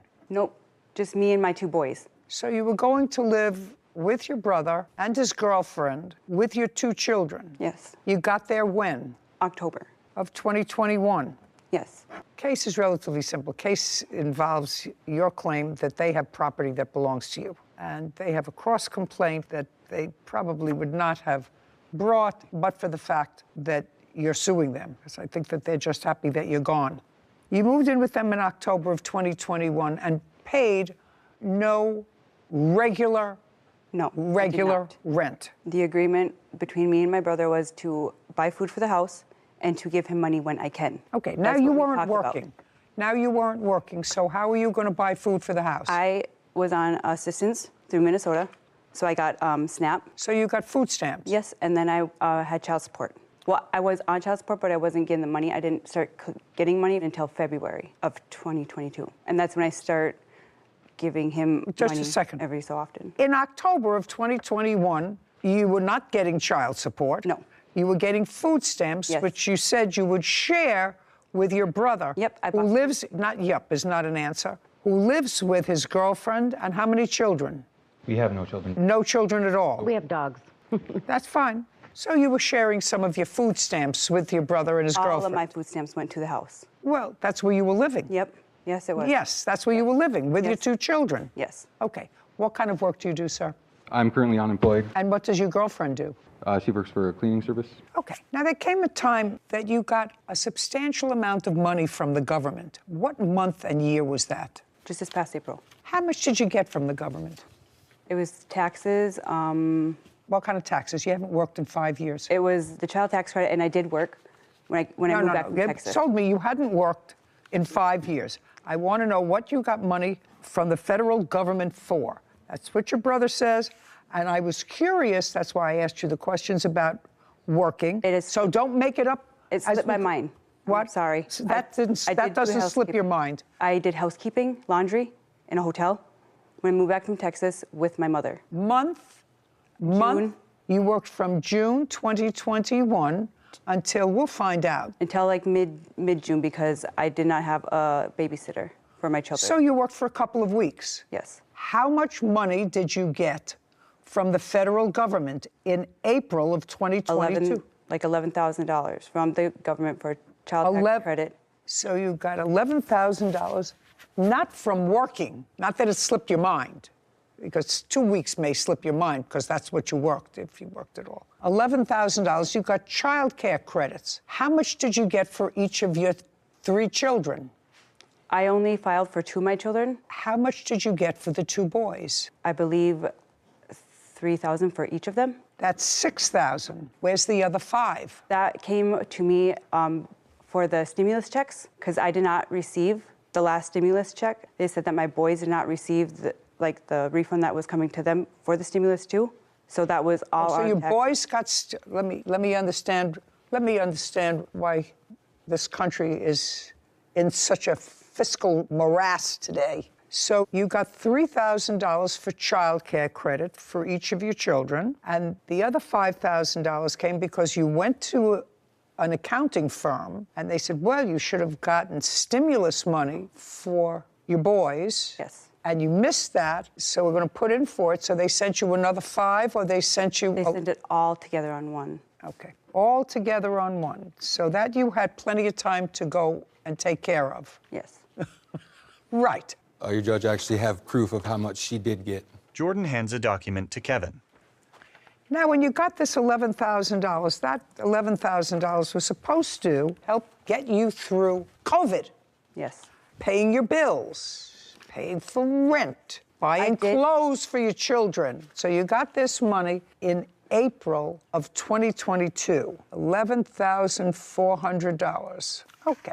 And then you went on vacation. In what month and year did you go on vacation? April of 2022. So the minute you got the money, according to you, I start looking for a vehicle. You bought a car? I started looking for a vehicle. So you started to look for a car. Now, you've been without a car for a while, but you started looking for a car. Yep. And also in April, you asked your friend, your brother's girlfriend, if she would watch your 2 children. Me and her had a discussion before April. You didn't go until after you got the money. Yes. You knew you were getting the money before April because you were going to apply for it. Yes. Yes.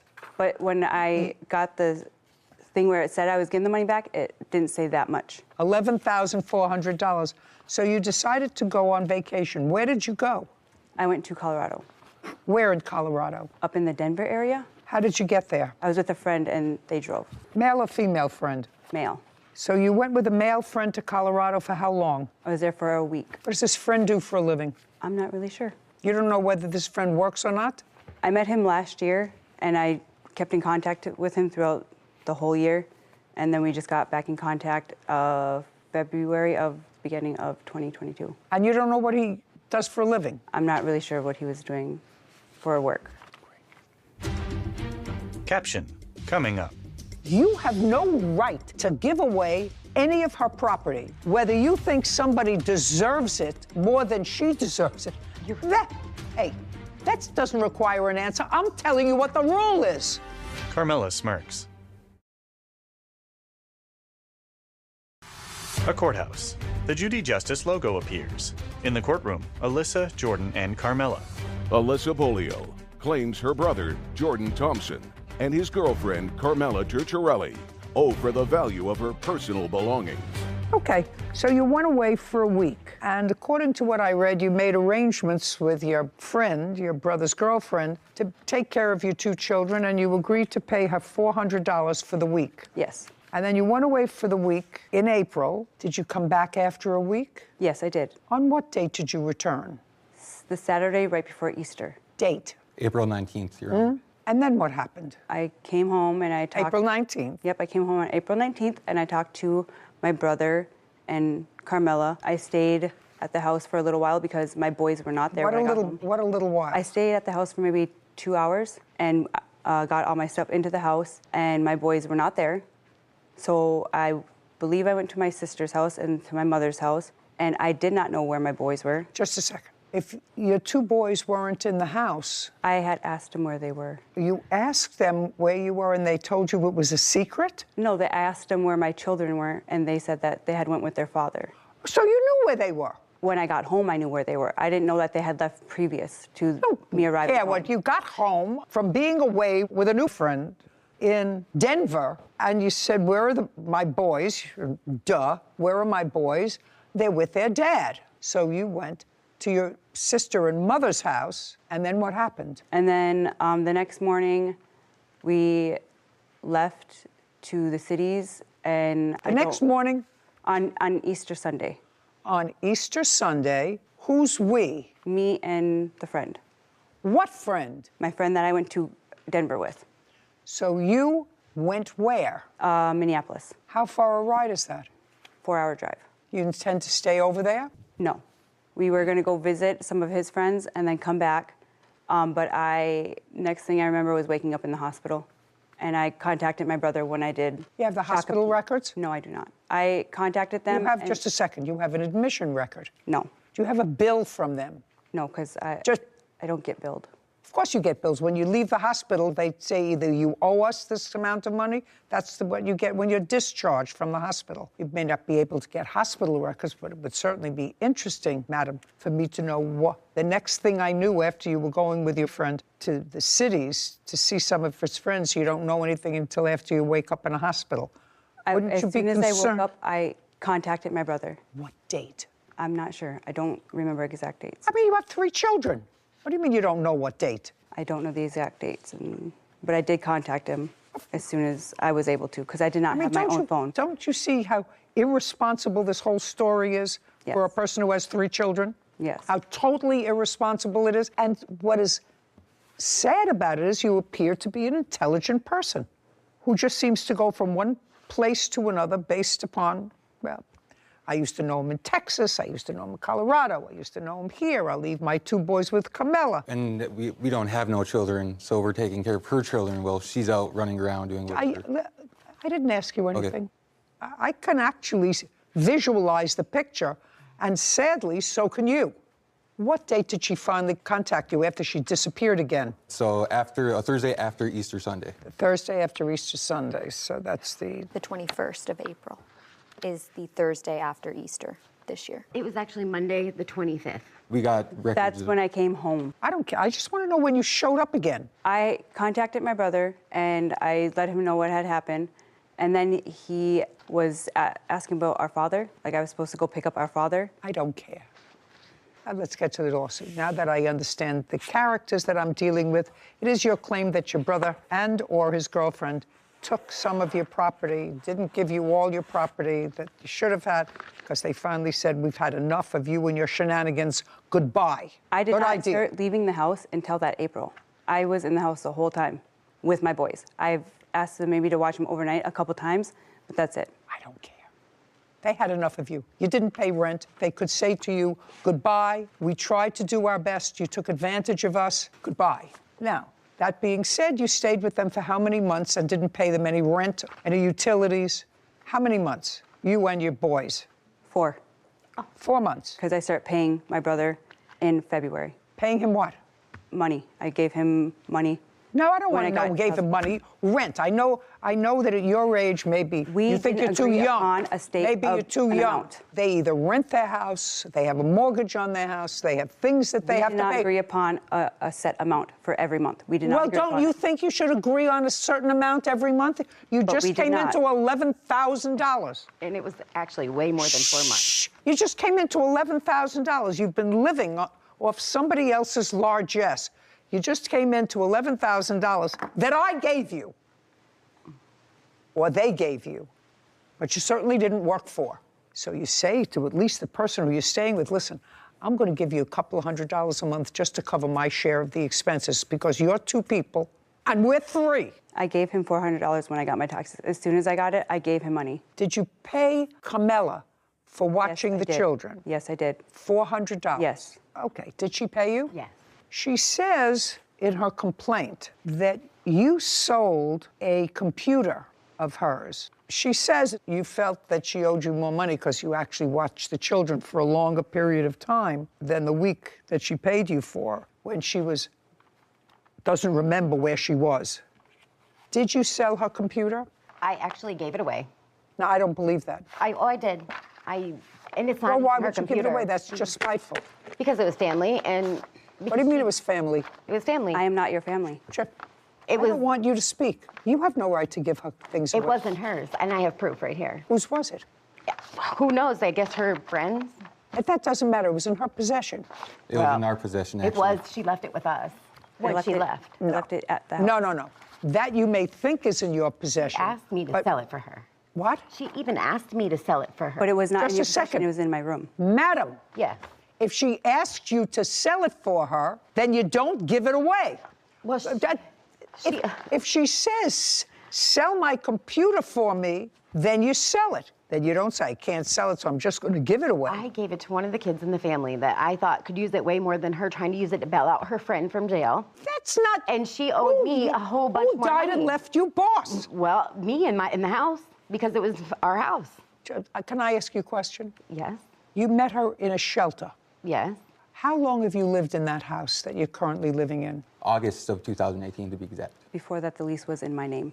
What part of I don't want to hear you? So you moved into his house? Yes. Right, so it's not your house. Well. It's his house.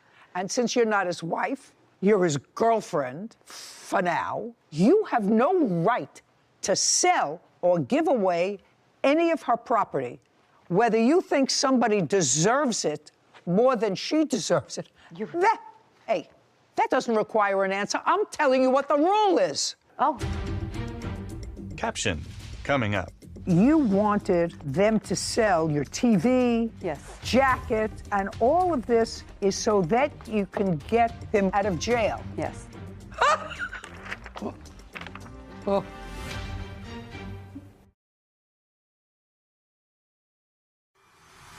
A courthouse. The Judy Justice logo appears. In the courtroom, Alyssa, Jordan, and Carmela. Alyssa Bolio has accused her brother, Jordan Thompson, and his girlfriend, Carmela Turturelli, of wrongfully selling her belongings.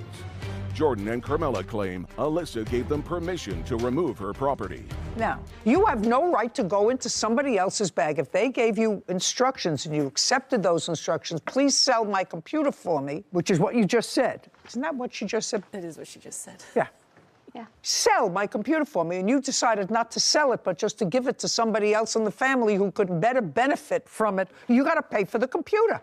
Period. She owed me money. Period. I have the evidence. Just a second. Okay. Just a second. That's a different story. Camilla, let me tell you something, sir. You look like a very nice guy. You look like a very nice guy. I would unload her as fast as I could. Oh. I'm just telling you. Wow. I'm just telling you. Because first she says, I gave it away. Let's understand what she says. First she said, I gave it away.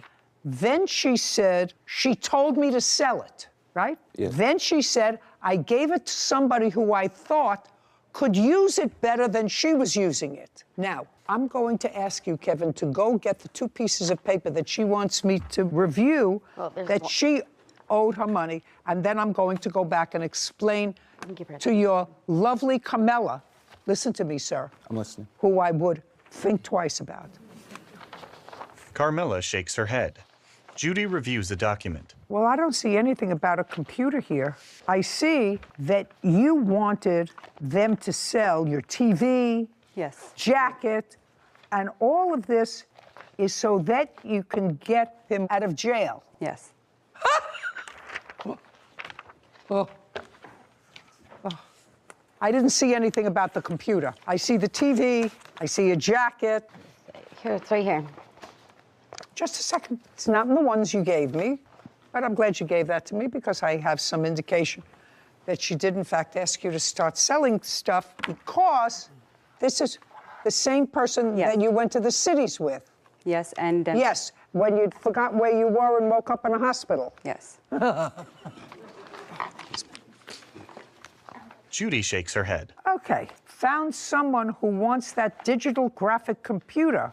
So can you put it in the living room or by my door? So you were going to sell your digital computer. Yes. Was it his computer?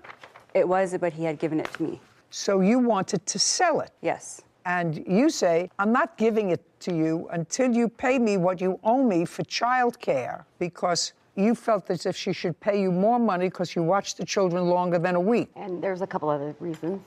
And whatever, and a pair of shoes. I don't care anything about that. You have a bill for the computer? Yes, I do. I'd like to see it. Alyssa produces a document, then hands it to Kevin. He brings it to Judy, who reviews it. No, I don't like this because the date was changed. The date the order was placed was to April 18th, 2022. So this is not a legitimate, it may be a legitimate price, but it says order placed on April 18th, 2022. You want to take a look at that? Because that's phony. Somebody changed that. No, somebody changed it. Okay. Do you understand? Yes. When did you get it? I got it in April. I don't believe this. Take a look. Judy hands the document to Sarah. When did he go to jail? The 25th of April. What? Of April. And you left on vacation with him when? A week before Easter, so I'm not really sure. A week before Easter, Sarah. What's the date? The week before Easter, the previous Sunday would be the 10th, April 10th. April 10th. And you were away for a week? Yes. And then you don't remember where you were? No, that was the second week. That was the second week? Yes. I was in Colorado for the full week, and I came back the day before Easter, and then I left on Easter Day, and then And when did you get this computer? You see, that's what I'm asking you. When could you possibly have gotten this computer if the bill... This is dated the 18th. Of April. Which I believe they said was the day she came back. When could you have possibly gotten it from him? I ordered it for him. I paid for it, and then he gave it to me. Listen, I suggest you both get your acts together. You get nothing from your brother. Just consider yourself very, very lucky that he took care of you and that he let you come into his house. I would suggest you not do it again, and maybe she'll get smart. She has 3 children. She'd like to raise them together. She should get a job. Find a way of making a living. Figure it out, because you made 3 children. They have a right to a certain amount of stability. And they all are stable. That's not stability. That is Get it together. Oh, well, sometimes you can't get through to people. They're that kind of thick, and that's why we are where we are in this country. Do you understand? Yes, Think sir. twice. I know you tried to be a good brother. Yep. Think twice about doing it again. By the way, does your mother work? Yes. And it mentioned something about a father. What kind of work did your father do? I don't really remember. He was a logger. Both your parents work. Yep. Good. Evidently, it didn't rub off. Thank you very much. Your case is dismissed, as is your counterclaim. This court is adjourned. Outside the courtroom, Alyssa, then Carmela and Jordan. I'm okay with it. She was a friend, and I love her children. And really, it wasn't about her. It was about them kids. He won't talk to me because of her. You need a job, you need to Change. change. Something needs to change with her. I don't really care. Hopefully she does figure it out. The kids deserve it. He deserves it. He's a good brother. Judy and Sarah. You know, that case takes me back to my family court days.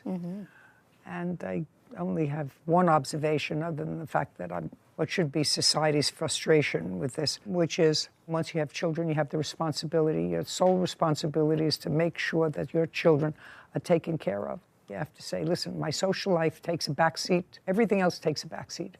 But I have 3 little kids, and they are my priority. So I have to do whatever I can to put my life in order. And she clearly has her priorities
former friend, Alexandria Allen, for a washer and dryer.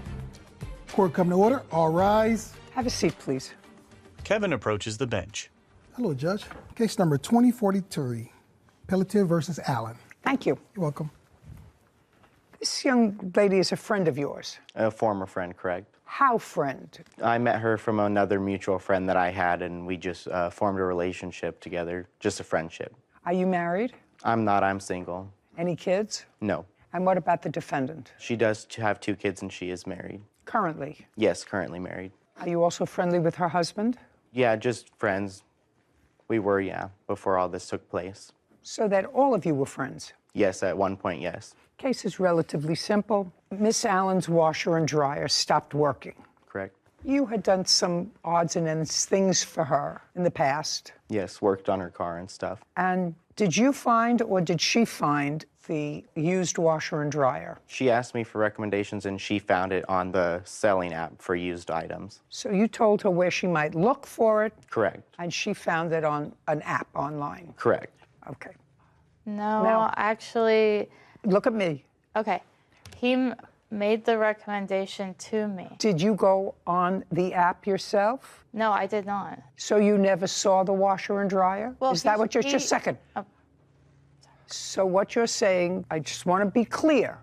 So I said, if you didn't go on the site, then you never saw the washer and dryer. May I speak now? Either you did go on the site and see it, or I didn't go on the site. I didn't see it. He sent the picture of them to me, just a screenshot. That's all I got. Okay. How old are you? 32. You have 2 children? Yes. Did the screenshot show you where they came from? I have a photo of them, and it doesn't say anything. So is what you're telling me you didn't know where they came from? Well, there is a name of the site. Would you like to know that? I want to know if you knew it. Yes, I know. All right. Don't play with me. Don't play with me. You knew the site where the photo came from. So let's say you are correct, and I don't know. You said you needed a washer and dryer. You say he found the washer and dryer on a site, sent a photo to you and said, is this what you're looking for? Correct. Right? And on that screenshot was the site. Right. So you had at least access to the same site that he did. That's correct. And did the site give you the name of the person or persons to contact with regard to the washer dryer? There was no one's name, just a phone number. Did you call a phone number? I didn't call them. Who called them? Mr. Pelletier. Now, Mr. Pelletier didn't call them unless you said they look fine. Well, I did say they looked fine. Well, what else did you say? Based on the picture, they looked Just a second. Just answer my question. Okay. Because what happened here is really relatively simple. Mm-hmm. And I don't know whether you're a simple person, but it's relatively simple. You had a friend. You told him I needed a washer and dryer. Mine broke down. He said, this is a great site. According to you, I'll look up, and he looked up the washer and dryer, and you did nothing. You, who needed the washer and dryer, you must work very hard. How many jobs do you have? I have a couple of jobs. My children are a big job, for one, and 2, I'm a full-time university student, so I am busy. So you should be able to get a washer and dryer by yourself. You farmed that job out to him. I did because he volunteered to help. Doesn't matter. He didn't volunteer to help unless you told him I need help. I mean, as what it is, are you using him? I'm not sure. I wouldn't. I'm not sure. What do you do for him? I watched his cats. When he went out on a vacation with his grandmother, and I took care of his cats free of charge because, well, For how long? I didn't expect him to be gone that long either. It was over a week, and I had to buy the cats food. So, just a second. So you watched his cats? Yes. And is what you believed that him taking care of getting this washing machine payment for taking care of the cats? Well, not just that. There's other things that happened while he was installing the washer and dryer. I don't care about things that... What I'm asking you is I'm trying to figure out what kind of person says to a friend, I need a washer and dryer. He says, as a friend, I'll see if I can help you. You have time. You also go on the computer and figure it out. Being a full-time student is nice. That's what you chose. Somehow, you also support yourself and your 2 children. I don't even want to go into how that's done. However, you said, go get the washer and dryer. And he went, how long? How It's far? 50 miles from my house, an hour and 45 minutes. Each way to pick up the washer and dryer that you authorized him to get. You said, go get it. It was $1,800. Correct. And she offered $200 tip for the delivery of that. For you? Correct. And I have texts of That's that. reasonable because you spent 3.5 hours in the car. Now, do they live on the first floor? The third floor. Third floor. Is it a walk up? Yeah, it's stairway up to the third floor. So somebody had to go up and take the old washer dryer out. So, Miss Allen, was that you or your husband? Mr. Pelletier also removed them. No, you can move your mouth. It's okay if you move. No, it's okay if you move your mouth. Alexandria smirks. Caption coming up. I feel like I was being very kind because I didn't decide to sue him for his cat or the damages he did to the cows. I'm telling you, cats. I don't know what your excuse is. I feel like I don't care what you feel like. I don't care what you feel like. And later today. When we went to transfer the title over together at the DMV, I had to pay off whatever tolls that I had. So between that time and the time where he ended up taking the car back, I don't really know how there was $600 worth of tolls. I don't know either, but that's what I'm going to find out. A woman shrugs. A courthouse. The Judy Justice logo appears. In the courtroom, Hunter and Alexandria. Hunter Pelletier claims his former friend, Alexandria Allen, is responsible for the cost of a washer and dryer. The plaintiff walked up the 3 flights of steps, carried each of the washer and dryers downstairs, took the washer and dryers from downstairs up the 3 flights, got them installed, and you didn't like them. They were a different color. And they're busted up. They don't even work properly. Okay. Miss Allen, when did this happen? In what month? January 7th of 2022. You have receipts for different washers and dryers that you purchased since January of 2022? I do not have the receipts, no. That means that you didn't purchase them. Well, I never paid him for them. No. That means that you never purchased new ones. That means that you're still using the ones he bought. Correct. But right. It did not work well. Just, you bought used washer and dryer. You've been using them January, February, March, April, May, June, July, August, 8 months, and you're still using them. And you neither paid for them, nor did you pay him for delivery. And I don't know what your excuse is. I feel like I don't care what you feel like. I don't care what you feel like. You made a contract with him to go and pick up washers and dryers, disconnect yours, take them out of your house, install these, lay out the money to pay for these, use them for 8 months, and not pay them because you weren't happy with them. I feel like I was being very kind because I didn't decide to sue him for his cat or the damages he did to the cows. I'm telling you, you should stay in school. How much did you pay for the washer and dryer? $1,800, and I took the money out of the bank. She had asked me because her ATM has a low limit, so I went into the branch of my own bank. That's what you're suing for $1,800. Yeah, I wanted to get the $200 if possible, but at this point, I just want the money for the machines. Judgment for the plaintiff. We're finished. $1,800. Thank you. This court is adjourned. Alexandria. It damaged the walls of my apartment.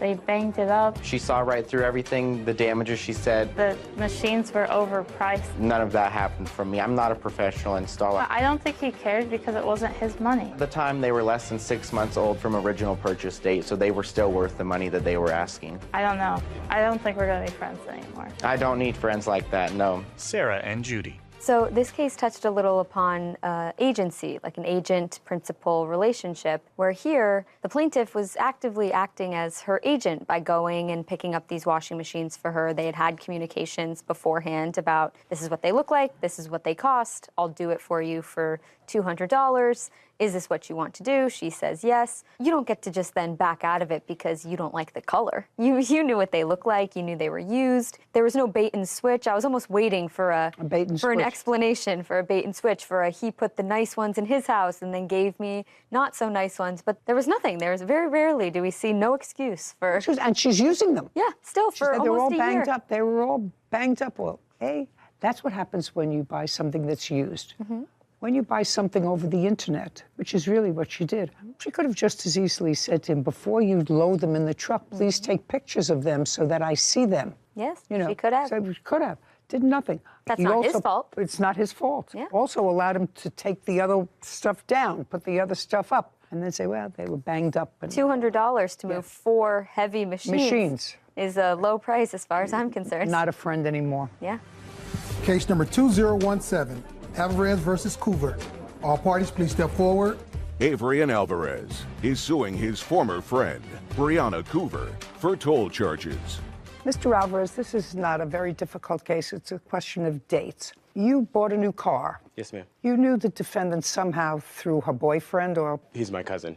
Okay, so you purchased a new car. You had an older car that you were still paying off. And Miss Culver needed a car, and you made an arrangement with her where she would take over the monthly payments on your old car so that you would just be paying your new car. And when she finished making the payments on the car would be hers. That's correct. You did, in fact, conclude that agreement, and Miss Coover did, in fact, pay off the car. Yes, ma'am. She paid off the car. However, she did not register the car in her name. That's correct. And you had your plates on the car, and it is your claim that while the car was in her possession, she racked up $600 and some odd in toll fees. Yes, Your Honor. Which is what you're suing for. Yes, ma'am. Ms. Culver said that didn't happen. She had her own Easy Pass, toll pass, whatever it is. And there was no way that those tickets were incurred while she was in possession of the car. And additionally, she's got some very sad stories. She paid off the car. She didn't register it for some reason. She didn't register it, which I don't have to get into. You took the car back because you were afraid that your plates were on the car, and you started to get these dunning notices for tickets. Then you had to give the car back because you had given her the title to the car when she finished paying off the car, despite the fact she hadn't registered it. And then you took the license plates back, which is a very smart thing to do, because then she couldn't use them to get through the tolls. And because you took the plates off and she didn't register it and get new plates, it was towed from her parking space at her condo, taken to a lot where she didn't have enough money to get the car out, and the car was auctioned off, and now she has no car. And you have $600 worth of tickets in your name. Yes, ma'am. You got it. Is that it? That is a version of the story, yes. Well, I will let you tell me a different version. Everything is true. Thus far, we did have the agreement where he wanted a new car, I needed a car. No, I got that. I just want to know what I said that was incorrect. I just made it shorter. Just to clarify, when we went to transfer the title over together at the DMV, I had to pay off whatever tolls that I had before they're able to transfer the title over. So that was done. So between that time and the time where he ended up taking the car back, I don't really know how there was $600 worth of tolls. I don't know either. That's what I'm going to find out. But is there any part of the story that I just told that was inaccurate? Brianna hesitates. Caption coming up. He transferred over the car to you. You had possession of the car. He didn't. Correct. Other than you who drove the car. Come on, that's a question. And other than you who drove the car. Nobody. No. Who drove your car? Judy glares at Brianna. A courthouse. The Judy Justice logo appears. In the courtroom, Avery and Brianna. Avery Alvarez claims his former friend, Brianna Coover, owes for toll charges. Brianna says she already paid for the toll charges. He says that you had possession of the car. He got notification that there were tickets. You say that you didn't go through tolls. He said, I didn't have possession of the car. Is there anything that is incorrect about that? So it's just a question of dates. It's not a difficult case. It's a question of dates. Correct. Okay, so give me the date that you made this arrangement to pay off the car. I don't know the exact date. She took over the car payments starting July 2019. And when was it paid off? May 16th, 2021. When it was paid off, did you sign the title over to her and the lien holder did? Going back and forth at that time, I was trying to get her to come over to where I live so we could go to get the car transferred. We ultimately settled on a date, and then the DMV over there said that she had to have a sheriff verify the VIN and the odometer before we could transfer it over. I guess it's a rule in the county. So at that moment, then yes, we signed it over to her so she could do it at her local DMV. And that was on what date? That was July 9th. Now, between July of 2018 and July of 2021, Did you ever drive that car? No, ma'am. When did you initially take the car back from her? I took the car back September 11th of 2021. And how long did you have the car when you took it back because of these tickets? I texted her on September 15th and told her that she could go pick the car up because I had found out that I Couldn't do that. Exactly. I It should was keep my self-help for that. Correct. Okay, so you had the car between September 11th and September 15th. Yes, ma'am. Other than that period of time, did you ever drive the car from July 18th until the present time? No, ma'am. So if there were any tickets that were accrued, it was either by the defendant or somebody who drove the car with defendant's permission. Yes, Your Honor. I'd like to see the dates of the tickets. Avrian flips through a pile of documents. Ms. Coover, you don't question the fact that between July 2018 and today's date, with the exception of between September 11th and the 15th of 2021, he did not have possession of the car. Correct. The only reason that when we transferred the title over, we had an agreement. Just a second. That's all I asked you. This is not a conversation. I just want to know who got the tickets. Whoever got the tickets is responsible for them. Mm-hmm. So he only had the car, so if there are any tickets there that were between September 11th and September 15th in 2021, they belong to him. Any other tickets from 2018 July until infinity are yours. Brianna nods. Kevin hands Avrian's documents to Judy, who reviews them.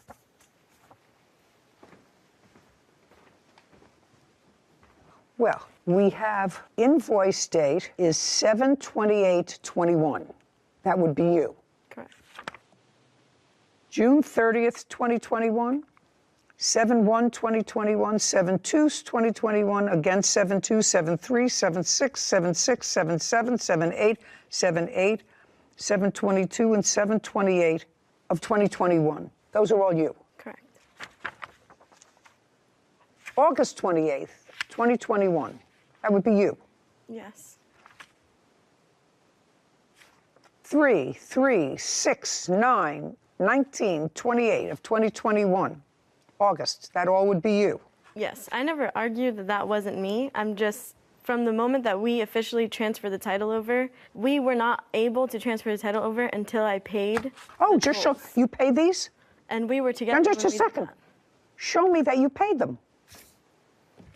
I have this receipt. Just show me that you paid them, that's it.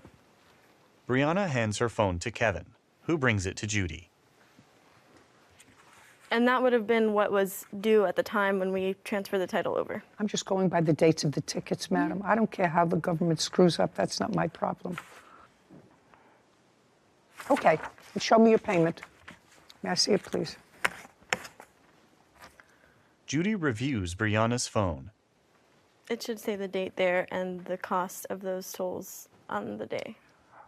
This is your SunPass. You replenished your SunPass That's a payment to SunPass. for $154. And that's what it was on the day that we transferred the title over. So my thing is, from the day that we transferred the title over to the day that he came to my parents' house and took the car, there was no way that I racked up $600 in tolls. I don't know whether you did or didn't. Then take that up with Department of Motor Vehicles. That's what they say you racked up between that period of time. He didn't have possession of the car. You had possession of the car from the time he transferred over the car to you. You had possession of the car.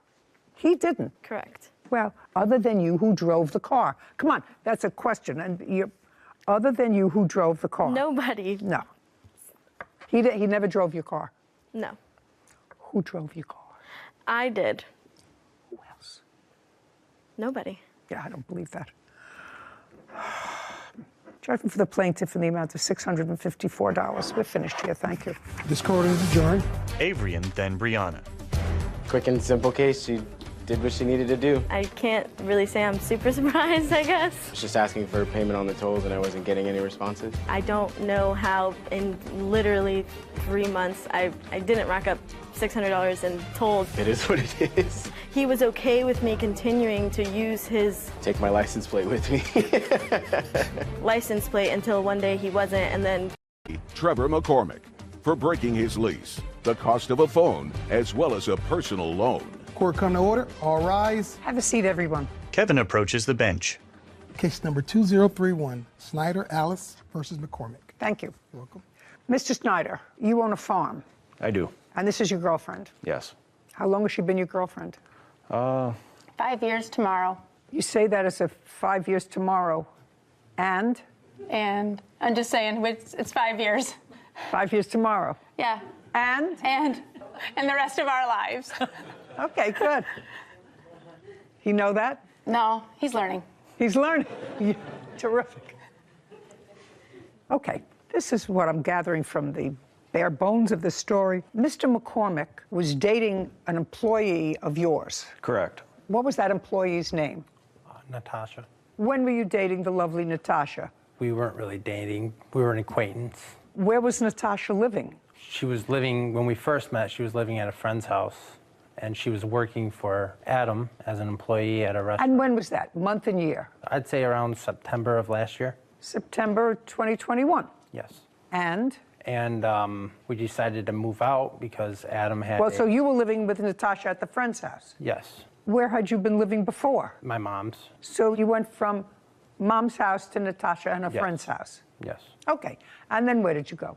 Then we moved into the trailer right next to Adam that he owned. Who had a discussion with Mr. Snyder about potentially renting the trailer so you would have a Natasha. place to live? And what kind of rent were you paying? I believe it was $800. And you moved into the trailer when? Around November. Of 2021. Yes. And you lived in the trailer till when? About March. March of 2022. Yes. In March, what happened? Me and Natasha weren't getting along. I just had enough. There was never a boyfriend-girlfriend relationship. No. She was just a friend. Did you know that? That is not true. So what did you do? I asked Adam if I could move into the ranch house. There was nobody living there at the time. Where were you living? I live at my home with Julie. Okay, and there's a ranch house on the farm. I have a ranch house on a separate piece of property. Close by to the farm? Yes, 3 miles. That was vacant. Correct. Okay, so you asked to rent it? Yes. Who was going to rent it? I was. Just you? Yes, just me. How much was the rent? It was $800. And this was in March? Yes. Prior to March of 2022, what kind of work were you doing? I was working at a factory. How long did you work there? About a month. What month? March. Prior to March, where were you working? On Adam's farm. From when to when? I'd say about December until March. Well, in December to March, you were living in the trailer. Yes. Okay. And you were living with the lovely Natasha. Correct. And Natasha, I assume, was contributing to the rent. Yes. And how much were you contributing to the rent? Is not an answer. How much were you contributing to the rent from December to March of 2021? Couple hundred a month. That's not an answer. A couple of hundred a month. How much do you pay for rent? $316 a month and 24 cents. How much does it cost to have your garbage picked up? $59.12. Do you understand? Certain things Yes. change. What was your electric bill last year? I don't remember. What was your bill last month? I don't remember. $300, ma'am. You see? But I mean, a couple is two. Yes. Who did you pay that to? Natasha. Well, I can't tell whether you paid that to Natasha or not. Did you ever discuss rent with Mr. Snyder? No. Even in the trailer? Even in the trailer. So that was all done through Natasha? Correct. Okay. But according to you, you worked someplace in March, but before that you worked on the farm. Yes. From when to when? December to March? Yes. Beginning, middle, or the end of December? The middle, the 16th. Is that about right? If you want to call Just helping... helping whatever. Yes. December 16th. Okay. And from December 16th, you did whatever work it was on the farm until March? Yes. March what? Till I moved out. No, March what? Beginning, middle, and... 28th. And what was the rent in the ranch house? The ranch house must have been nicer than the trailer you were living in. $800. You moved in April? Yes. How much money did you give him?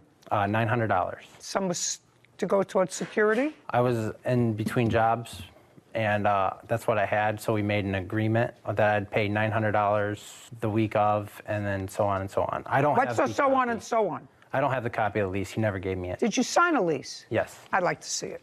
I have it right here. In the back of the contract, you'll see where we wrote down he would pay $900 Just a second. on the 8th. Judy reviews a document. Okay, so the security deposit was supposed to be $1,200. You paid $8. Paid $9. The security deposit was $12, and you paid $9 of security deposit? I paid $9 total, ma'am. Well, how many months did you live there? Not even one. When did you move out? April 24th, I moved out. Is that correct? That's close, yes. Okay. I don't know exactly when he moved out because he didn't tell me he was moving out. He just locked the door. Okay. And wouldn't But it was in return April. messages. Okay. And you had $900. He paid $900. And the rent on the property was supposed to be $800 per month. $800 monthly. Yes. So right now, you've been paid for the month that he lived there. Correct. Prior to his moving in there, who was living there? Nobody. So it wasn't rented? Nope. In what year was it last rented? 2021. When? Oh, no, it was in February. We did an eviction on it. So somebody lived there and didn't pay rent? Correct. Is that the first person who came in that didn't pay rent? Definitely not. Definitely not. Yeah, it's And lousy Trevor to was be a there, and landlord. he helped us do the Yeah. eviction on that, so he knew how it worked. Hmm? Trevor was there. He helped us do the eviction because we had to have court officers there To get him out because they weren't paying rent. So he knows how it works. Well, he may know how it works, but he did, in fact, give you $900, He did. and he lived there for less than a month. That's right. So that's sort of square. I know you'd like him to be responsible for his lease, but you have your house back. Mm-hmm. Now, tell me about this phone that you say he owes you for. Okay. By the way, where's your phone? I have my phone that I paid for. Their phone that I put a down payment for is at my house. Why? I didn't know I had to bring it. Well, it was just purchased within the last year. Yeah. Why do you have two phones? You have no Because, job. Why do you have two phones? I have a job. Oh, good. I bought this outright because he shut the other phone off. Oh, well, where is the phone? The phone's at my house. What kind of phone is it? It's an iPhone 13. You want it back? I'd like him to just pay for it like the agreement was, but He gets back his phone. Yes, ma'am. Okay. Even though I paid just it a down. second. Where do you live? Where do you live? I live in Highland. Where is that?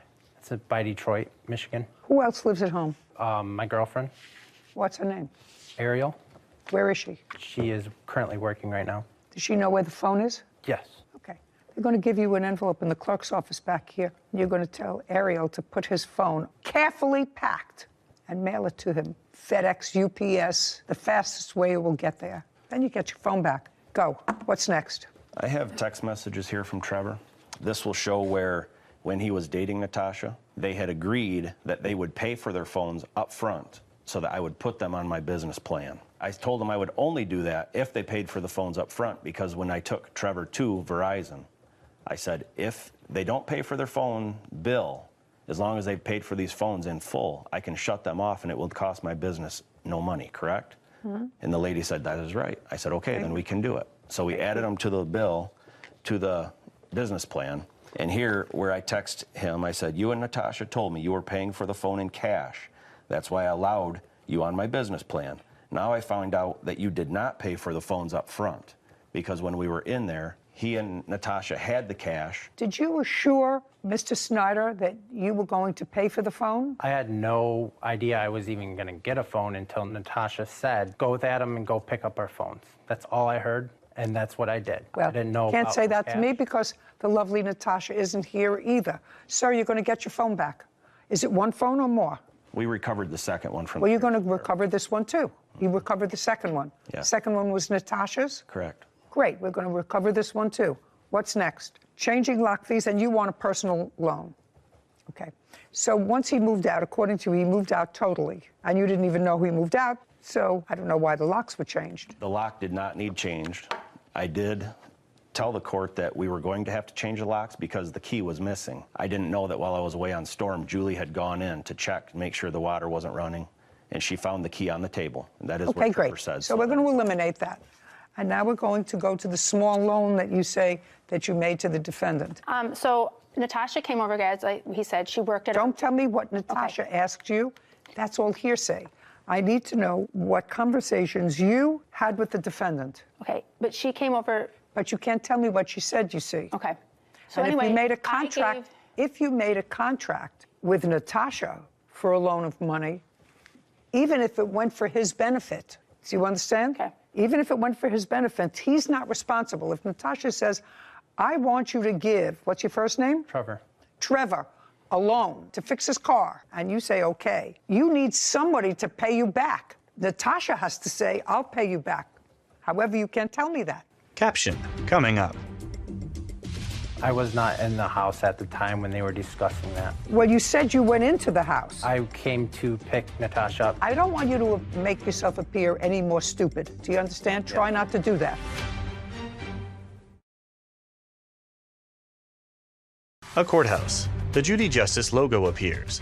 In the courtroom, Adam, Julie, and Trevor.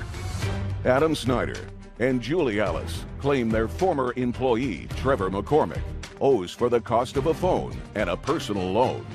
Trevor is countersuing for unpaid wages. Now, did you ever have a conversation with Trevor about money? I do. I have a text message telling him. No, tell me, not a text message. The conversation was not verbal. It was by text message? Correct. Okay, so I'd like to see text message from him. Yep. This has from Trevor. This is his number. Okay.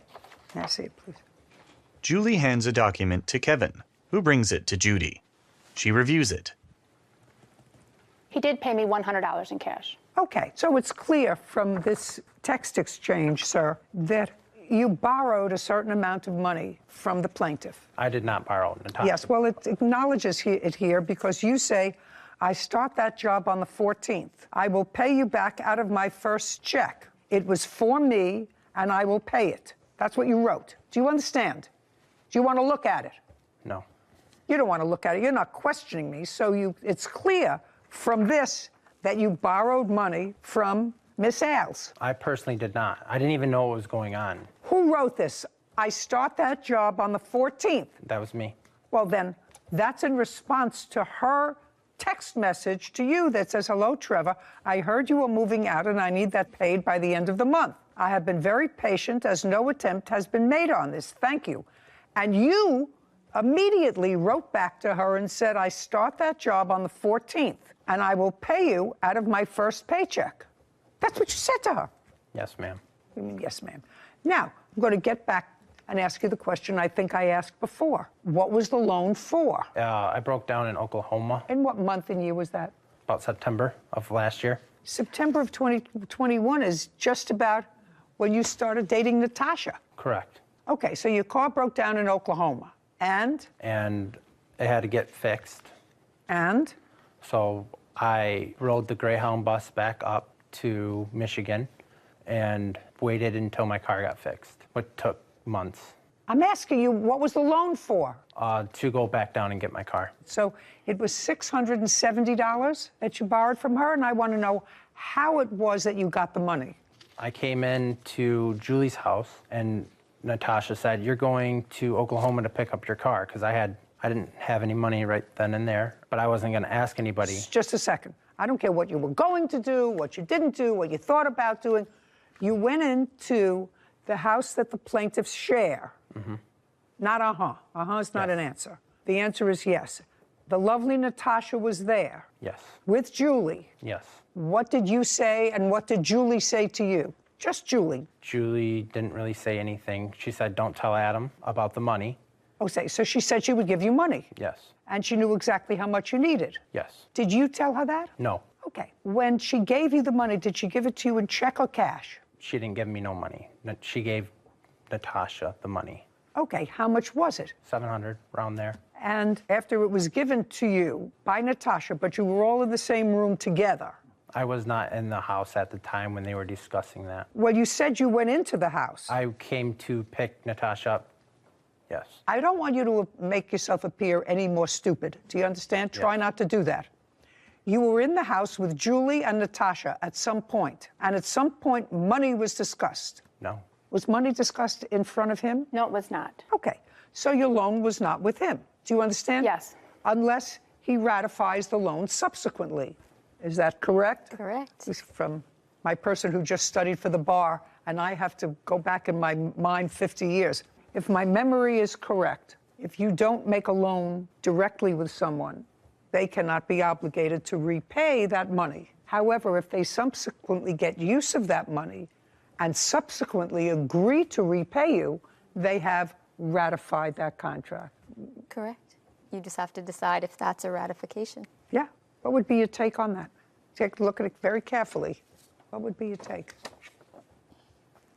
It was for me, I will pay it. Seems pretty close to textbook ratification. Yeah, I would say so.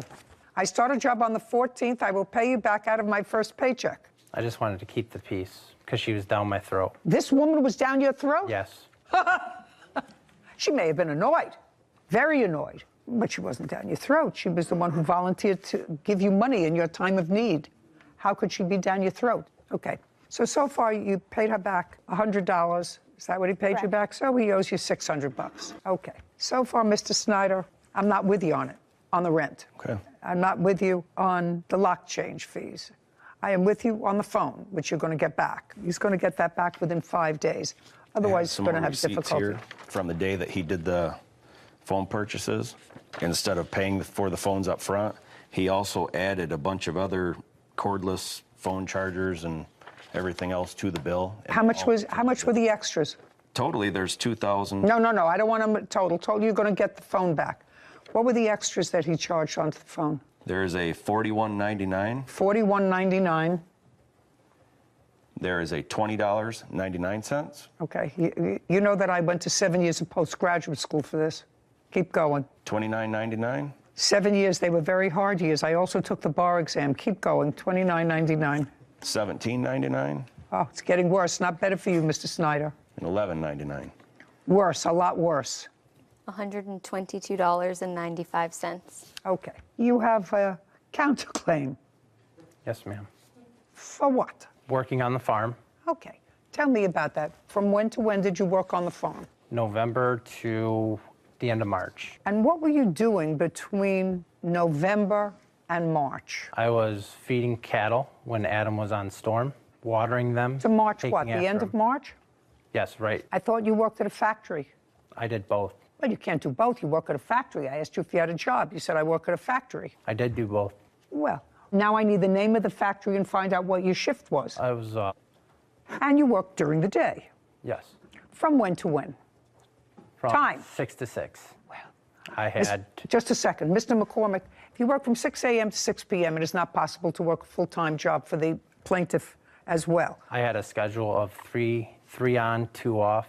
Okay. We're making it up as we're going along. Trevor smirks. Caption coming up.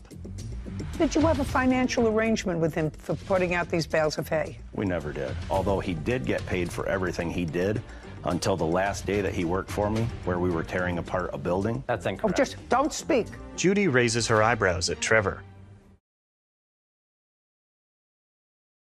A courthouse. The Judy Justice logo appears. In the courtroom, Adam, Julie, and Trevor.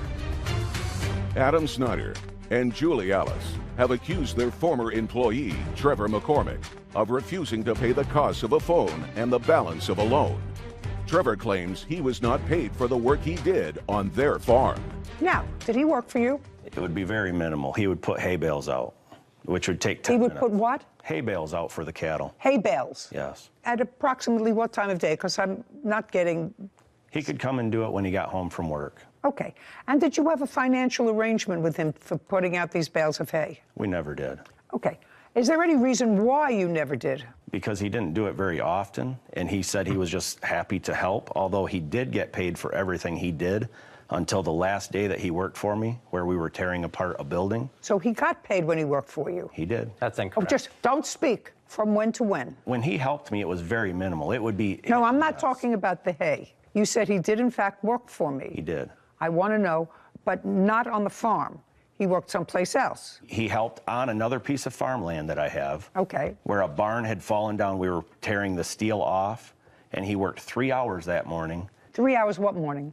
The last day that he was there, it would have been... So that's in March? Early, I would say the second week of March. Okay. When was the first time he worked there? I would say probably in January. And he was working at this other plant from 6 to 6 in March, Correct. according to him. So he did some work for you in the first month, which was January. Yeah, if he helped me, it might be 1 day a week. Fine, I just want to know if he got paid for it. That's what he's... Yes, we he did. can't do May something. How much did you pay him? It would depend on how much he worked. One day I gave him $300 for helping me for a day and a half on another demolition job I did. And you paid him in cash? Correct. Okay. That was for the demolition job. That wasn't for the farm. It doesn't make any difference, sir. If you have a full-time job and you're working part-time someplace else and you say he paid you... He did not pay me. Well, you say he didn't pay you for the farm. What he's saying is he had a job with me. He was a demolition job for which he got paid, which you do not deny. Is that right? I'm not. You just said that's not what I asked you. He paid you for the job that you did part-time for him. Yes, and he paid me for that demolition. job, yes. So that's a yes. Yes. And what you're suing him for is allegedly money that he owes you for working on the farm during a period that does include March when you were working full-time someplace else. Correct. And working for him. Yes. And doing this work at the site in March, the first 2 weeks in March, because you got some money for that. Correct. So now you have, according to you, 3 jobs. 1, 2, 3. Yes. First of all, you had no fixed financial arrangement with him at the farm. Correct. He said he'd pay me what he can. That is not a contract. Okay, but let's move forward with that. Tell me what your chores were at the farm. I would go feed them hay. Just feed who hay? The cows. Okay, how many cows do you have? 130. Anybody else work on the farm, or just him? Just me mainly, and he would help when I was gone. Okay, and in order to keep these animals alive, they have to be fed hay. Correct. For how many months did you feed them hay? 3. Once a day? Yes. And what time would you do this? Usually in the morning. Before you went to work? Yes. That had to be 5 o'clock in the morning. You went to work at 6 o'clock. You had a shift, according to you, from 6 to 6. Yes. Okay, so how long did this take you in the morning when you had a full-time job? Sometimes. Not sometimes. I want you to tell me how long it took you. Average about an hour and a half a day. So let's say it took you an hour a day. And how many days did you do it? I was with him every day before I got the job. I would go with him every day. I don't care. Okay. For the 3 months, I'm asking you how many days you did it. 45. That be right? In the 3 months, maybe 45 days? How many days did he put out hay? If Trevor fed the cattle 12 days the whole time by himself, I'd be surprised. And I helped him because I was there. You did not help me when Just he was a second. gone. Yes. You helped him with the bales yes, of hay? I helped him because we also had another hired hand that would help me too, so I was rotating between both of them. Okay, so let's say he worked 20 hours. Did you pay him any extra money for this work? No, not for feeding cattle. Not feeding cattle. And you didn't have any arrangement with him whereby he would work on the farm and he would get something off his rent? No. Okay, so he has to be paid for that. Sarah Rose, would you look up and see if there's a minimum wage in Michigan? What's the federal minimum wage? I don't know anymore. $15. So the minimum wage is now $15 an hour. That's federal. Yes, ma'am. 15 times 20. $300. Okay, so, Mr. Snyder, let's start with you. You are going to get your phone back within 5 days. On your cross-claim against Mr. Snyder, I am awarding you $300 on your counterclaim. That is for the work that you did on the farm. However, we are holding that check until he gets his phone back in good condition. Yes. Do you understand? Otherwise, you forfeit that money. Yes, ma'am. To him. Do you understand? Yes. With regard to the co-plaintiff, I find that you did, in fact, take a loan from her, that you initially did it through a third party, but that you ratified the fact that you would make payments on the loan by 2 things. First, by acknowledging it in writing, and second, by making a payment. So I'm awarding you $600 on your claim. Those are the orders of the court. Thank you. This court is adjourned. Outside the courtroom, Trevor, then Adam and Julie. I think they're scam artists. We came here to try to teach him a lesson that when he enters into contract with somebody, the contract is a contract. They're greedy. They want money. They need money. For being greedy, we did a lot to help this guy out. By doing pretty much anything they asked. Well, we've decided we're not helping. Thank you for watching. Please like, subscribe to Knowledge Authority. Until next time, stay curious and keep watching. Stay tuned for more exciting content.